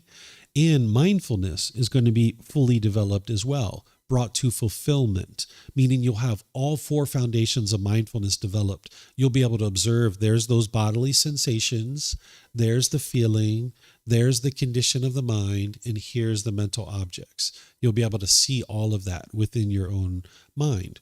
So those four foundations that we were talking about as part of mindfulness, this would have been fully developed by the time you get to the fourth jhana. So I share all of this with you so that you'll know that your mind is in the jhanas. And you're going to probably be interested to revisit this at some point. You're probably not going to remember all these things right now, but it's important to know that your mind's in the jhanas, because that's an indication for you that your mind is putting together the Eightfold Path. And now what you're going to do is you're going to start pivoting and start focusing more on the 10 fetters and eliminating the 10 fetters, specifically the first three: personal existence view, doubt, wrong behavior, and observances. And we're going to be spending about an hour to an hour and a half on each one of these as part of the retreat, because from this point forward, I'm going to start sharing all these teachings with you that are going to help you get to the first stage of enlightenment. But you need to put together all the other ones first, the ones that I've been teaching up to this point, like the Eightfold Path, the meditation, the 5 precepts. So this is where you need to understand where you're at in your practice. The things that I'm starting to teach you now and what I'm going to teach you beyond this as the rest of the retreat, you might take it in as information that's nice to know, but maybe in your practice, you're still working on building up the foundation, the things that I've been talking about so far. But if you've already been building that stuff up and you're maybe either getting close to the jhanas or in the jhanas, now would be the time that you start focusing more on the first three fetters of personal existence view, doubt, and wrong behavior and observances. So understanding that your mind is in the jhanas when you're actually starting to experience this is important, so that you can start pivoting and start focusing more on the 10 fetters, because you already got the Eightfold Path well underway at this point. So I'm going to pause here and see if you guys have any questions on any one of these individual jhanas. Anything you'd like to ask about? No questions? You have a question? Yes, sir.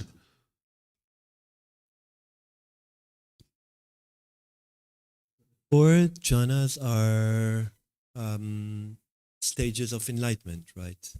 They're not stages of enlightenment. They're preliminary phases that you're experiencing before you get to the first stage of enlightenment. There's 4 stages of enlightenment, but these are prior to that. These are preliminary phases that the mind goes through before you get to the first stage of enlightenment.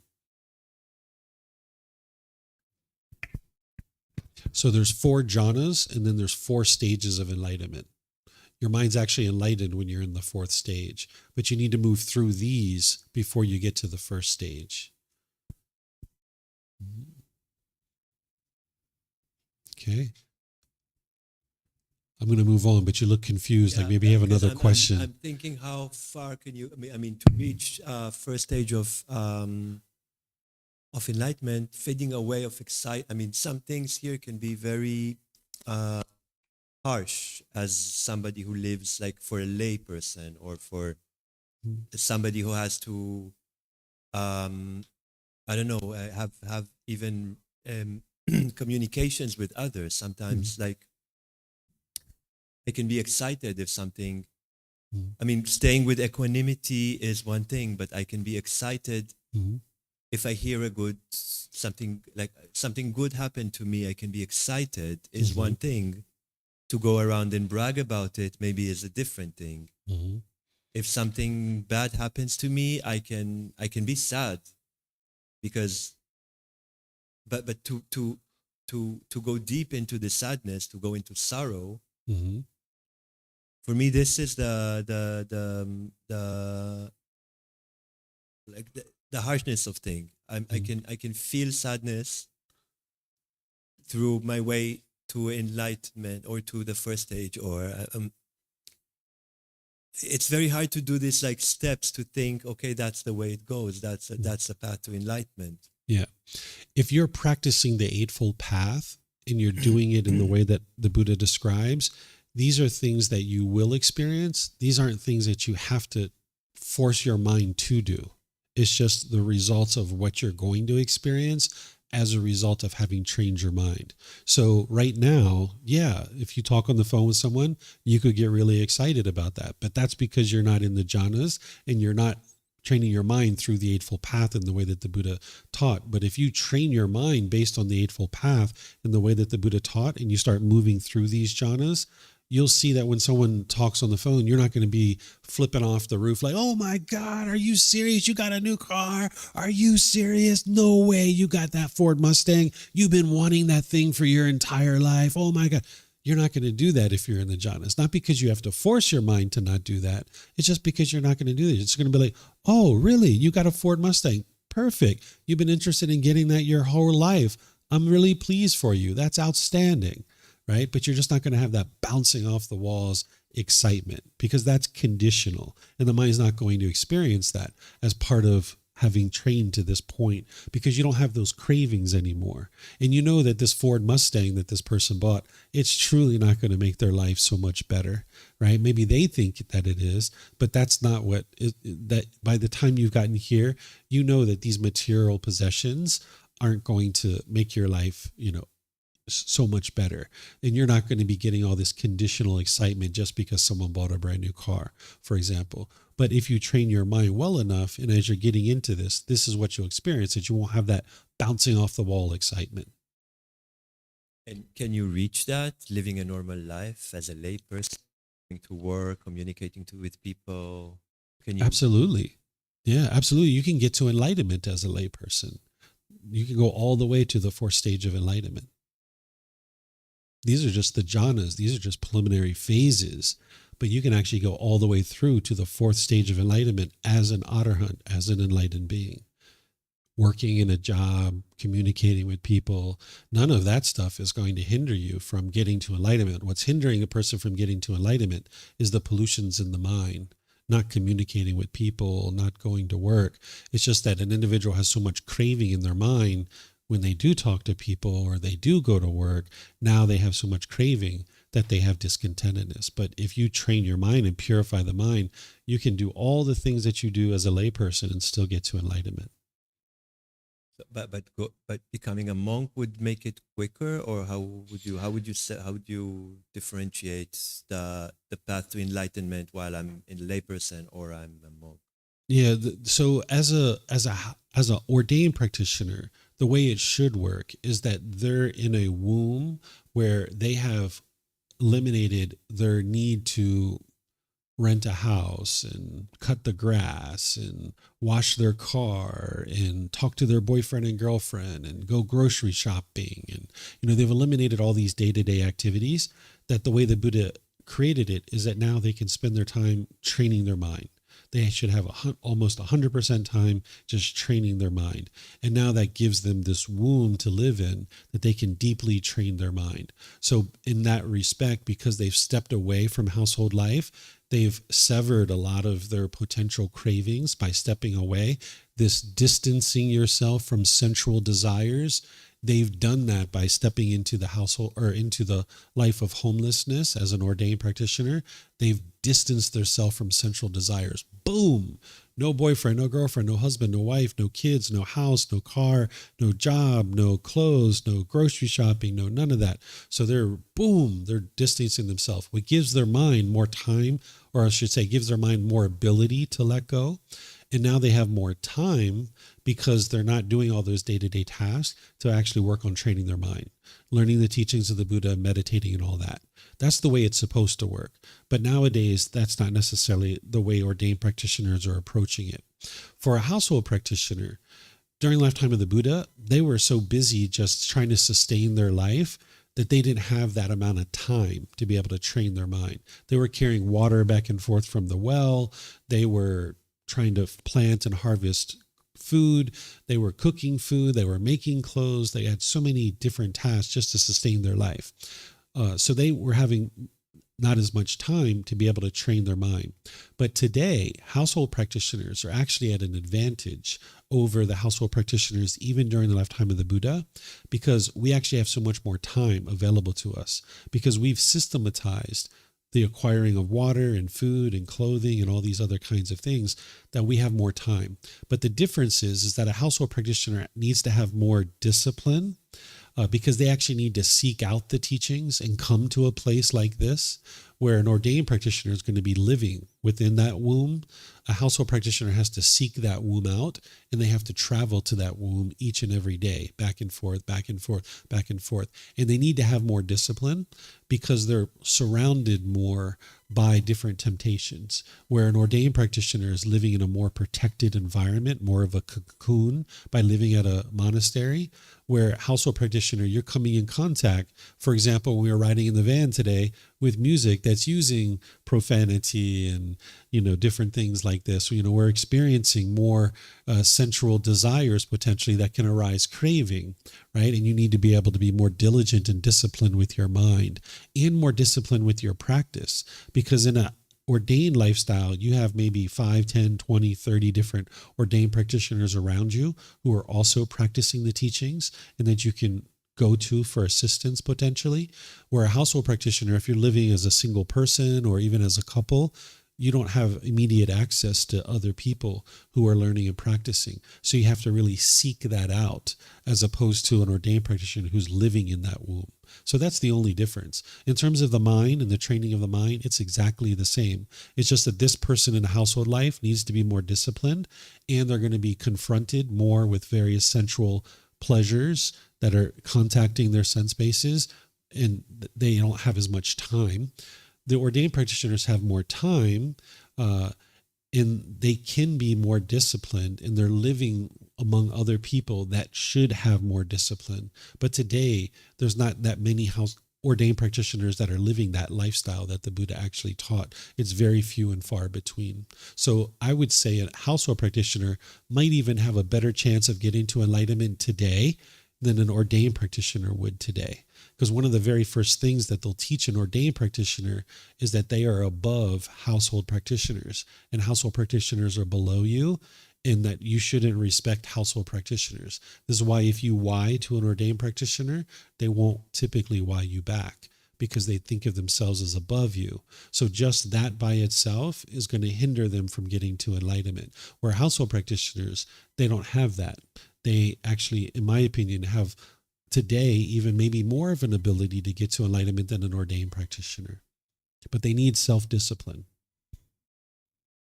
So a household practitioner has to keep a relationship, talk with his mom, go to work, and get these phone calls of people buying a car and staying like maybe not getting excited, or maybe he can fake it because like to keep all these communication while being you fade out from worldly life basically, while keeping a worldly life, you go in your path and you fade, or people will see you fading out more and more.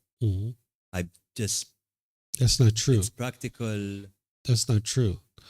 The craving, desire, attachment isn't the fact that you're talking to mom, or you're talking to a person, or you're hearing about somebody buying a brand new car. That's not the craving, desire, attachment. The craving, desire, attachment is in the mind. So, ordained practitioner, they're stepping away from their relationships, yes, and that will help them to distance their mind and let go of their craving, desire, attachment. But that's not what you have to do in order to get to enlightenment. You just need to let go mentally. You don't have to let go physically of a relationship. That's not, the relationship itself isn't the craving, desire, attachment. It's the mind craving for it to be permanent. So, for example, the attachment isn't the mobile phone. It's not the object. It's the way the mind craves and longs and yearns for it to be permanent. So you can have things like a mobile phone, a computer, you can have relationships with your mom and not be attached to them. So in the process of training your mind, sure, it's challenging when you're getting phone calls from your mom and your brother or your friend or whatever. Sure, that's challenging, but you can overcome that challenge through training of your mind. And maybe you do choose to step away from those relationships for a period of time, but there's no harm in you having relationships. An enlightened being has lots of relationships. Think about the Buddha. He had relationships with his wife, with his son, with his mother. He had countless students that were spending time with him. He just wasn't attached to them. He didn't have a craving for them to be permanent in his life. So as an enlightened being, you can have countless relationships. The relationship isn't the problem. It's the way that the mind longs and yearns and craves for it to be permanent.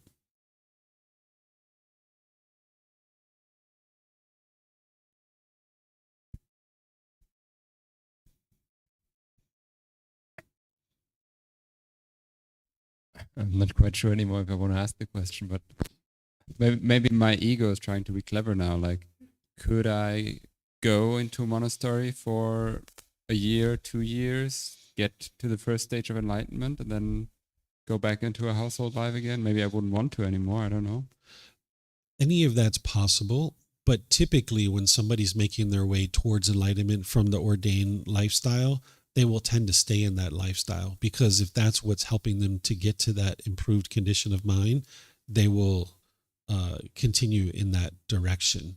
Oftentimes people think that household practitioners can't get to enlightenment. This is a common thought that some people have, but it's just that they don't understand what enlightenment is and how to actually attain it. And there's some people out there that will tell you that household practitioners can't get to enlightenment. And this isn't actually true. But for someone who gets to enlightenment through the ordained path, they're going to stay in that life. Because by the time you get to enlightenment, you're living the ideal life.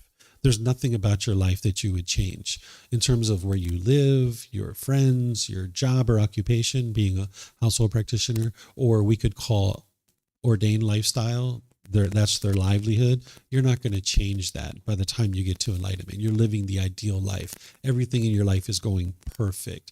There's nothing in your life that you feel disgruntled about, or you're grieving about or frustrated about. You're living the ideal life.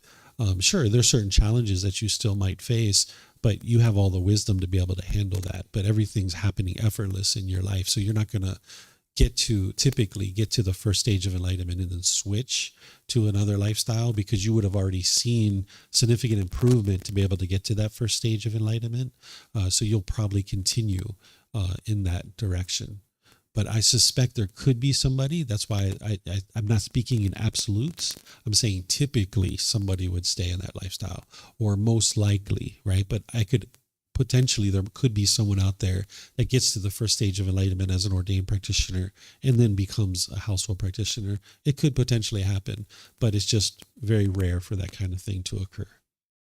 Mm-hmm. Are there intermediary steps like jhanas between levels 1 and 2 and 2 and 3 and 3 and 4 of enlightenment, or is this only just to get to the first stage? Yeah, this is just to get to the first stage. Your mind would go through these 4. Yeah. And you need these because as you see these enhanced qualities of mind, you need these in order to be able to get into the first, second, third, and fourth stage. Without this, you wouldn't be able to get into those other stages. Are there other intermediary steps then between one and 2? No. Okay. Once you get into the first stage of enlightenment, from there, the next attainment is the second, the third, the fourth stage. There's other attainments besides the jhanas and besides the 4 stages of enlightenment, but those are usually occurring within the jhanas. So if you read in I think it's volume 7 of the book series. I have the words of the Buddha in there of these other attainments, and then I describe what they are. They're like things like seeing your past lives. There's things like dropping perceptions and things of this nature, but they're usually happening in the jhanas. Mm-hmm. Okay. I don't know if you're covering this tomorrow, but can you see the seeing of past lives a little bit more? I know you touched upon it this morning, but it just triggered some questions about like how that occurs. You mentioned deja vu. Could you define what that means? And yeah, thank you. Yeah, so as someone starting to observe their past lives, you can have memories just in your day-to-day life. You can have recurring memories within your own mind. There are certain things that come to your mind of things in the past. Like I'll give you some examples from my life. Like when I was 8 years old, I was laying in bed crying out in agony because my legs were hurting so much. And my parents would come rushing into my room and like, what's going on? What's going on? And I would just be crying in agony because my legs were hurting so much. I didn't understand it at the time, but later when I pieced it together and I saw all these other things, I realized that I had been murdered in my previous life before this, and they had broken my legs. And this is why I was experiencing that. And there was other things along the way that I experienced to be able to uncover all of this and be able to see it within my own mind. So it can happen throughout your day. It can happen in meditation. It can happen, in other times. It's not just deja vu.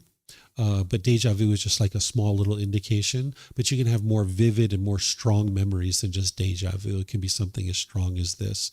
You can recall things from those past lives. You can actually see yourself in those lives. It can even happen in dreams. As you're dreaming, it can happen. The only thing that observing your past lives really does for you is, one, it confirms with 100% certainty that the cycle of rebirth is true. And some of the cravings that you have in your current life, you'll be able to see that they're coming from your previous life. But it doesn't change anything because you still need to get rid of those cravings. But it just helps you to confirm the teachings of the Buddha, that what he taught was accurate, but it doesn't do anything else besides that. There's some people who will get to enlightenment and they will never observe their past lives. And you can still get to enlightenment without having observed your past lives. But for some people, they will. But it really doesn't do anything other than those things that I just mentioned. Thank you. Mm-hmm. I have like a follow-up question to that. So how, with, for example, what you just described with the legs, how would you know that that's because you were killed in the past life and not, for example, because at 8 years old you could like grow so rapidly that they would hurt, or anything else? Yeah, it had nothing to do with my growth. And there was multiple experiences throughout my life where I understood what my previous lives were. And by the time that I was able to see all of this, I was able to see that also that I was murdered and that my legs were broken in that previous life. So that's how I knew all these things were connected throughout this, all the different experiences that I had. Yep.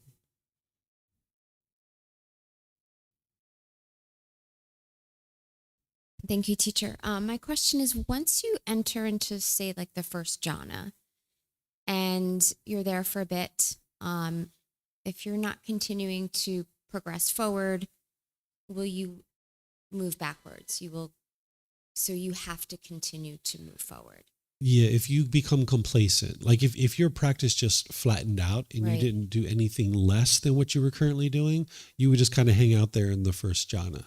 But if you became complacent, that's where your regression will occur. Okay. And then is there typically a time period when you may go from the first to the second to the third, or is it really just based on the work that you're putting in? Yeah, everybody's different based on the levels of pollution that someone comes to the path with, because everybody comes with different levels of pollution, and how much dedication and determination you put in, how much diligence you have to practice. That's what's going to determine, how you move through these jhanas and when you get to the jhanas and how you move through them and all those kinds of things. Okay. Thank you. Mm-hmm. I was listening to a monk talk about minds or spirits. I don't know the exact term he like dying in car accidents or suicides and kind of getting stuck in basically like a farm. Interested if the Buddha's original like writings had anything about ghosts in his descriptions. Yeah, he taught 5 realms, which is the hell realm, the animal realm. I call it the afflicted spirits, but some people call it the ghost realm or the hungry ghost realm, the human realm, and the heavenly realm. And these can all be independently verified through someone's own direct experience. You can be reborn into any of these realms. Like once you're in the human realm, you can go back down to the lower realms. But I wouldn't describe it as being stuck, because those realms are not permanent. You can make your way out of those realms. Being in the lower realms, like hell and the animal realm, is like a prison, meaning you need to be reborn multiple, countless times before you can make your way back up to the human realm. But I still wouldn't call it stuck, because while it's a prison, you will get released essentially. So it does happen. The Buddha talks about this. He describes it. It's all based on the status of your mind and what level of pollution you have in your mind at the time of death. So it's not like anybody's sending you to these places. It's your own decisions. So by more purification of the mind, then that's why if you die in the first stage of enlightenment, you will be reborn in the human realm, because by the time you get to the first stage of enlightenment, you've become a better human being. At that point, you've become more and more of a human being. So that's why if you die in the first stage of enlightenment, by the time you get to the first stage of enlightenment, you will never be reborn into the lower realms ever again, because you've become a better human being. The mind is purified enough that it won't ever be reborn in the lower realms. Okay. So a little sidetracking for us here in our conversation. All right. So I've got a bunch of words of the Buddha here. I noticed we only have about 10 more minutes to talk for our class. But in this talk, I usually go through a bunch of other things that the Buddha has said about the jhanas. You guys can actually read these yourself, because I have the PDF version of these slides on our website. If you go to buddhadailywisdom.com and click on free books and you scroll down towards the bottom, you're going to see that I have the slides for this retreat in there.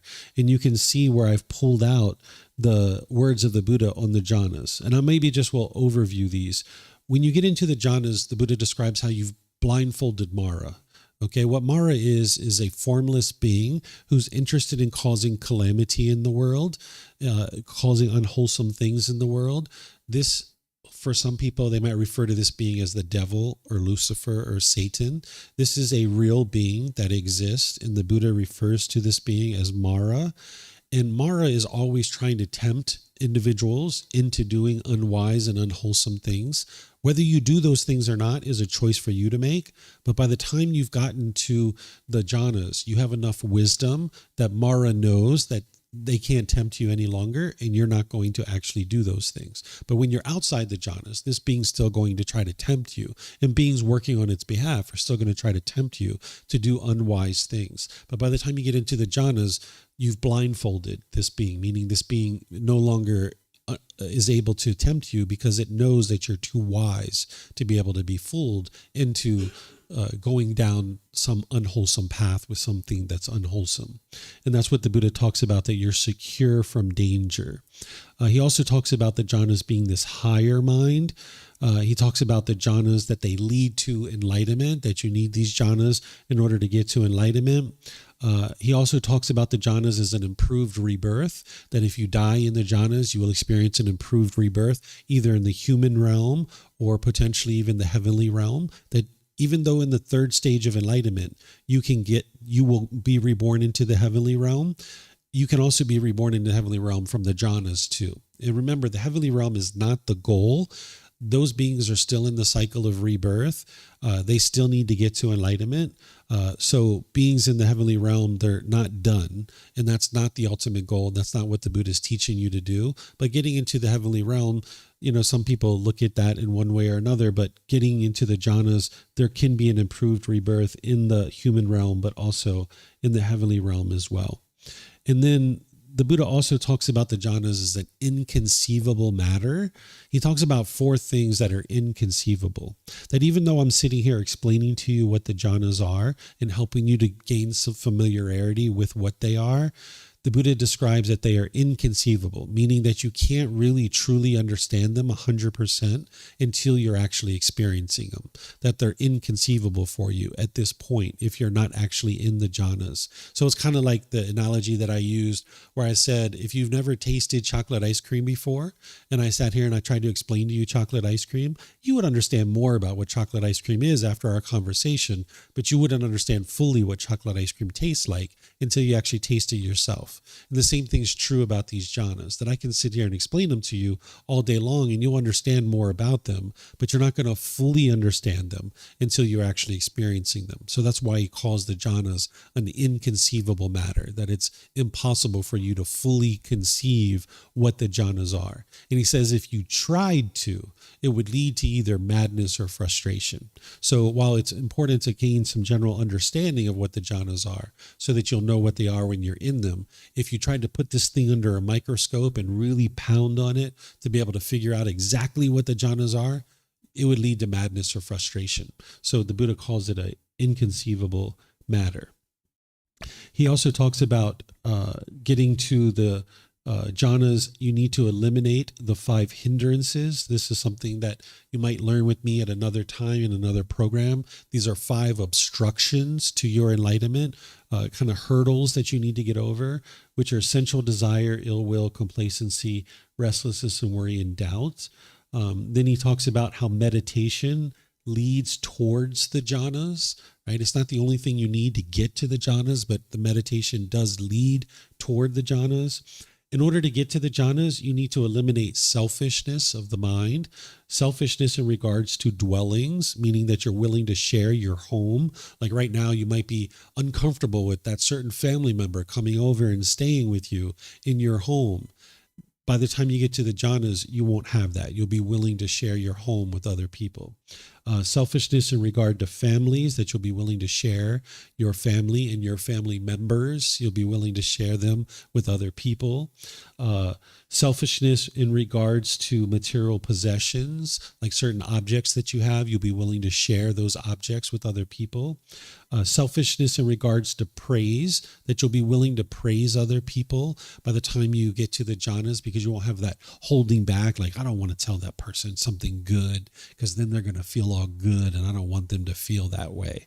No, by the time you get to the jhanas, you won't have that selfishness. You'll be willing to praise people when they've done something well. You're fine with doing that. And then selfishness in regards to the teachings, meaning by the time you're experiencing the jhanas, you're seeing these enhanced qualities of mind. You'll know these teachings are working.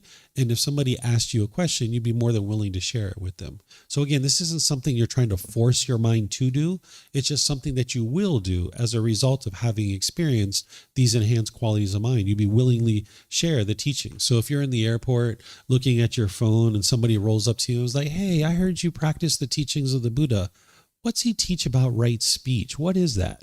You'd be like, oh, right speech. That's eliminating lying, slander, harsh speech, and frivolous speech. And then he has these 5 factors of well-spoken speech. To speak at the proper time, what you say is true, gentle, beneficial, with a mind loving heart. You'd be willingly share, even though you're involved maybe in an email. You'd be willing to share the teachings because you know how impactful these jhanas are, and you'd be willing and you'd be interested to see other people experience them too. So that's why you wouldn't be selfish in regards to the teachings.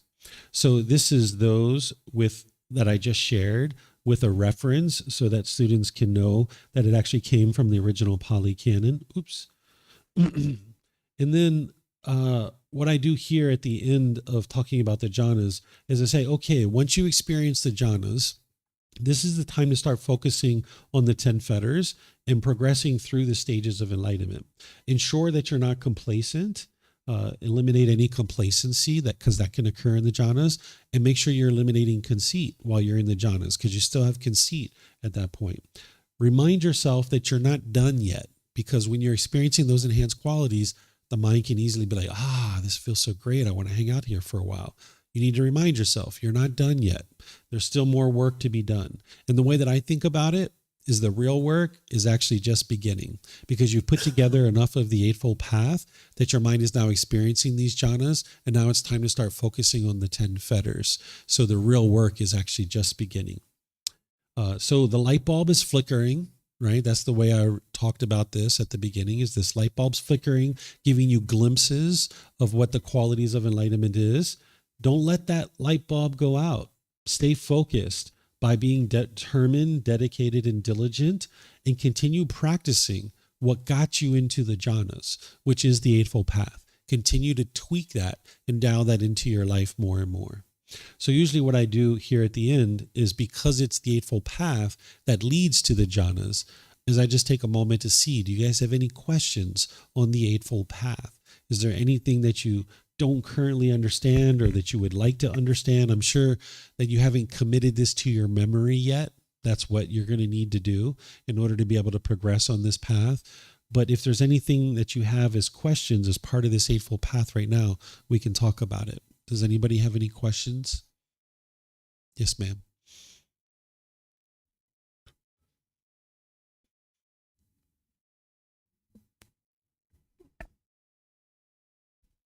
Just as someone who's seeing this for the first time in your retreat, I don't have a lot of background, and it as a layperson, it does seem quite overwhelming to be presented with like these 8 very complex things to work on. And, you know, if we're still working and we have family members to deal with, and we're not in the womb like a monk is, so we have daily life struggles, how would you recommend someone even try to begin tackling these 8? Because it's quite a lot. Should I be working on a few of them initially and then progressing? Is there a certain order? Because it's difficult to do all 8 at once every single day, because then we'll just overthink every decision, everything we say, because we'll be like, oh, is that in line with this?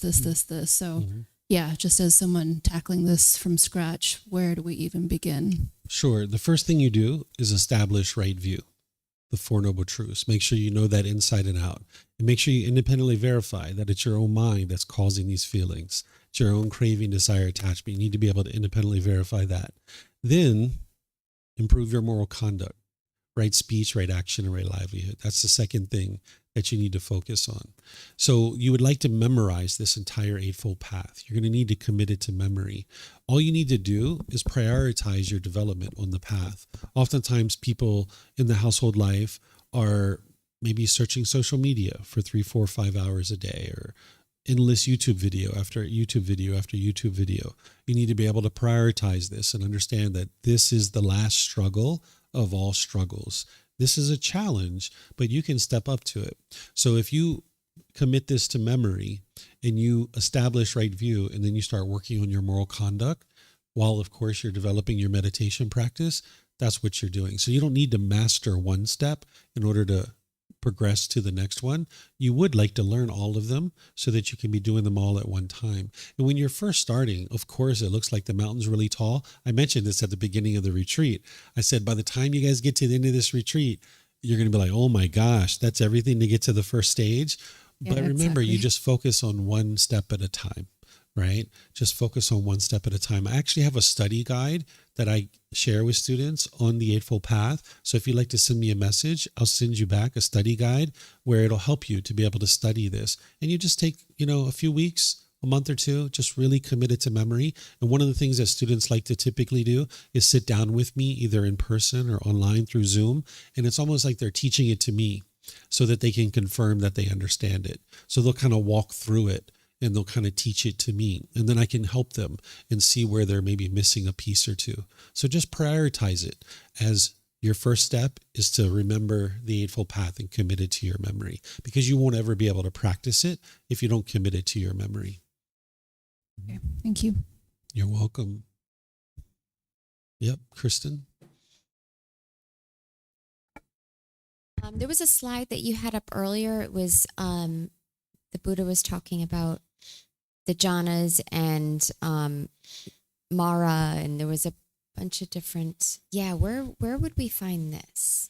These are all in the books. They're that I all share. separate, not this. I won't see this one page somewhere. No. Okay. Yeah. So what I've done is, I've consolidated it into these 13 books. And Yep. then for these discussions, I've consolidated it even more in order to give you the targeted teachings that you need for this particular topic. Okay. And But you can find this as a PDF in my on the website if you go to free books and scroll down.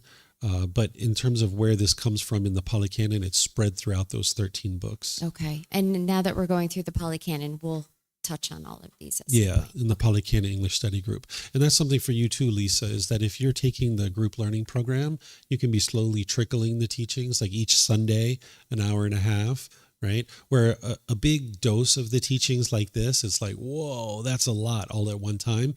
Where once you kind of digest this, you can kind of like take just one class at a time each Sunday, where you're just learning like an hour and a half each Sunday, and then it'll just kind of slowly trickle in, where getting a big dose of this like this, it can seem overwhelming, but if you prioritize it and you just learn it little by little, it's not as much as you think. Okay. So I don't see any other questions. So let me just share with you guys what we're going to be doing tomorrow. We're going to be doing breathing mindfulness meditation in the morning, and I'm going to teach you the 5 aggregates and the 6 sense bases. This is where you're going to learn about human beings. I'm going to teach you how to identify your cravings in analysis of the mind, because how could you ever eliminate your cravings, desires, attachments if you can't identify them? I'm going to show you how to identify them. So this can help you. It sounds like maybe you need help to be able to understand what an attachment is, that it's not the relationship itself, it's inside the mind. So I'm going to show you how to look inward to be able to identify what are your attachments, and then how to put together a plan to specifically eliminate them. Because the Eightfold Path is like a generalized training to generally train the mind, but there's ways to almost surgically go in and almost remove almost surgically some of these attachments. So I'm going to teach you how to do that. Then we're going to talk about discontentedness and rebirth. This is dependent origination. This is the highest teaching of the Buddha, which is going to help you to see the 12 interlinking steps of why you experience discontentedness. The Four Noble Truths gives you kind of a little window into this, but dependent origination is going to show you the 12 interlinking steps. And it's going to also help you see not only why you're discontent, but why you keep experiencing rebirth over and over and over again. So I'm going to teach that to you. Then I'm going to teach you development and accomplishment in view, because some of you guys might remember the Four Noble Truths, where that was establishing right view. But in order to get to the first stage of enlightenment, you need to practice accomplishment in view. This is beyond the 4 stages of enlightenment, or the Four Noble Truths, sorry. And then tomorrow for our excursion, if you guys would like to go, there's this place called Hua Tung Tao. It's a big reservoir, and they got these little bungalows all the way around the reservoir, and we can go there. It's like a park. It's a nature area, a recreation area, and we can hang out in the bungalows and have some nice food, get the nice cool breeze, look at the mountains. They even have some nature trails. If anybody's feeling adventurous, they have a zip line. They have ATVs.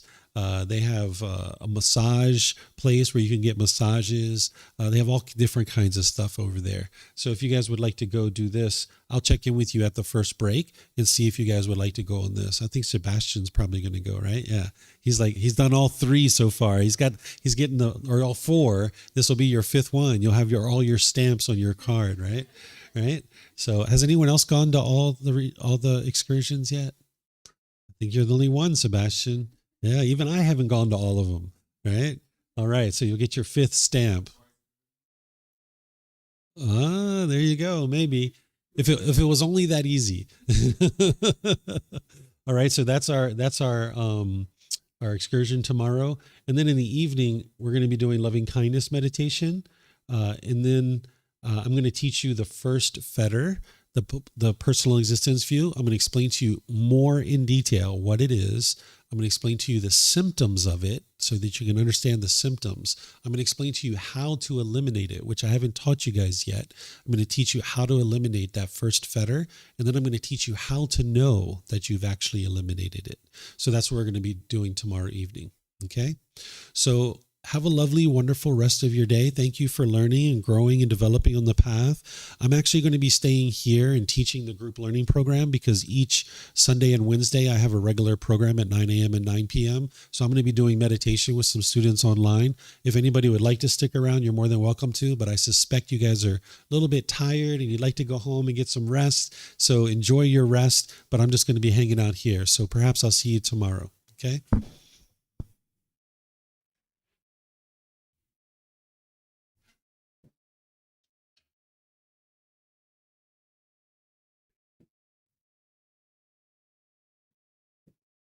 There's some people asking questions online. I apologize for all of you guys online on YouTube who ask questions. If you guys would like to send them to me in a private message, you'll see my information in the comment section of the YouTube video, and you're welcome to send those messages to me and those questions, and I will answer you right back.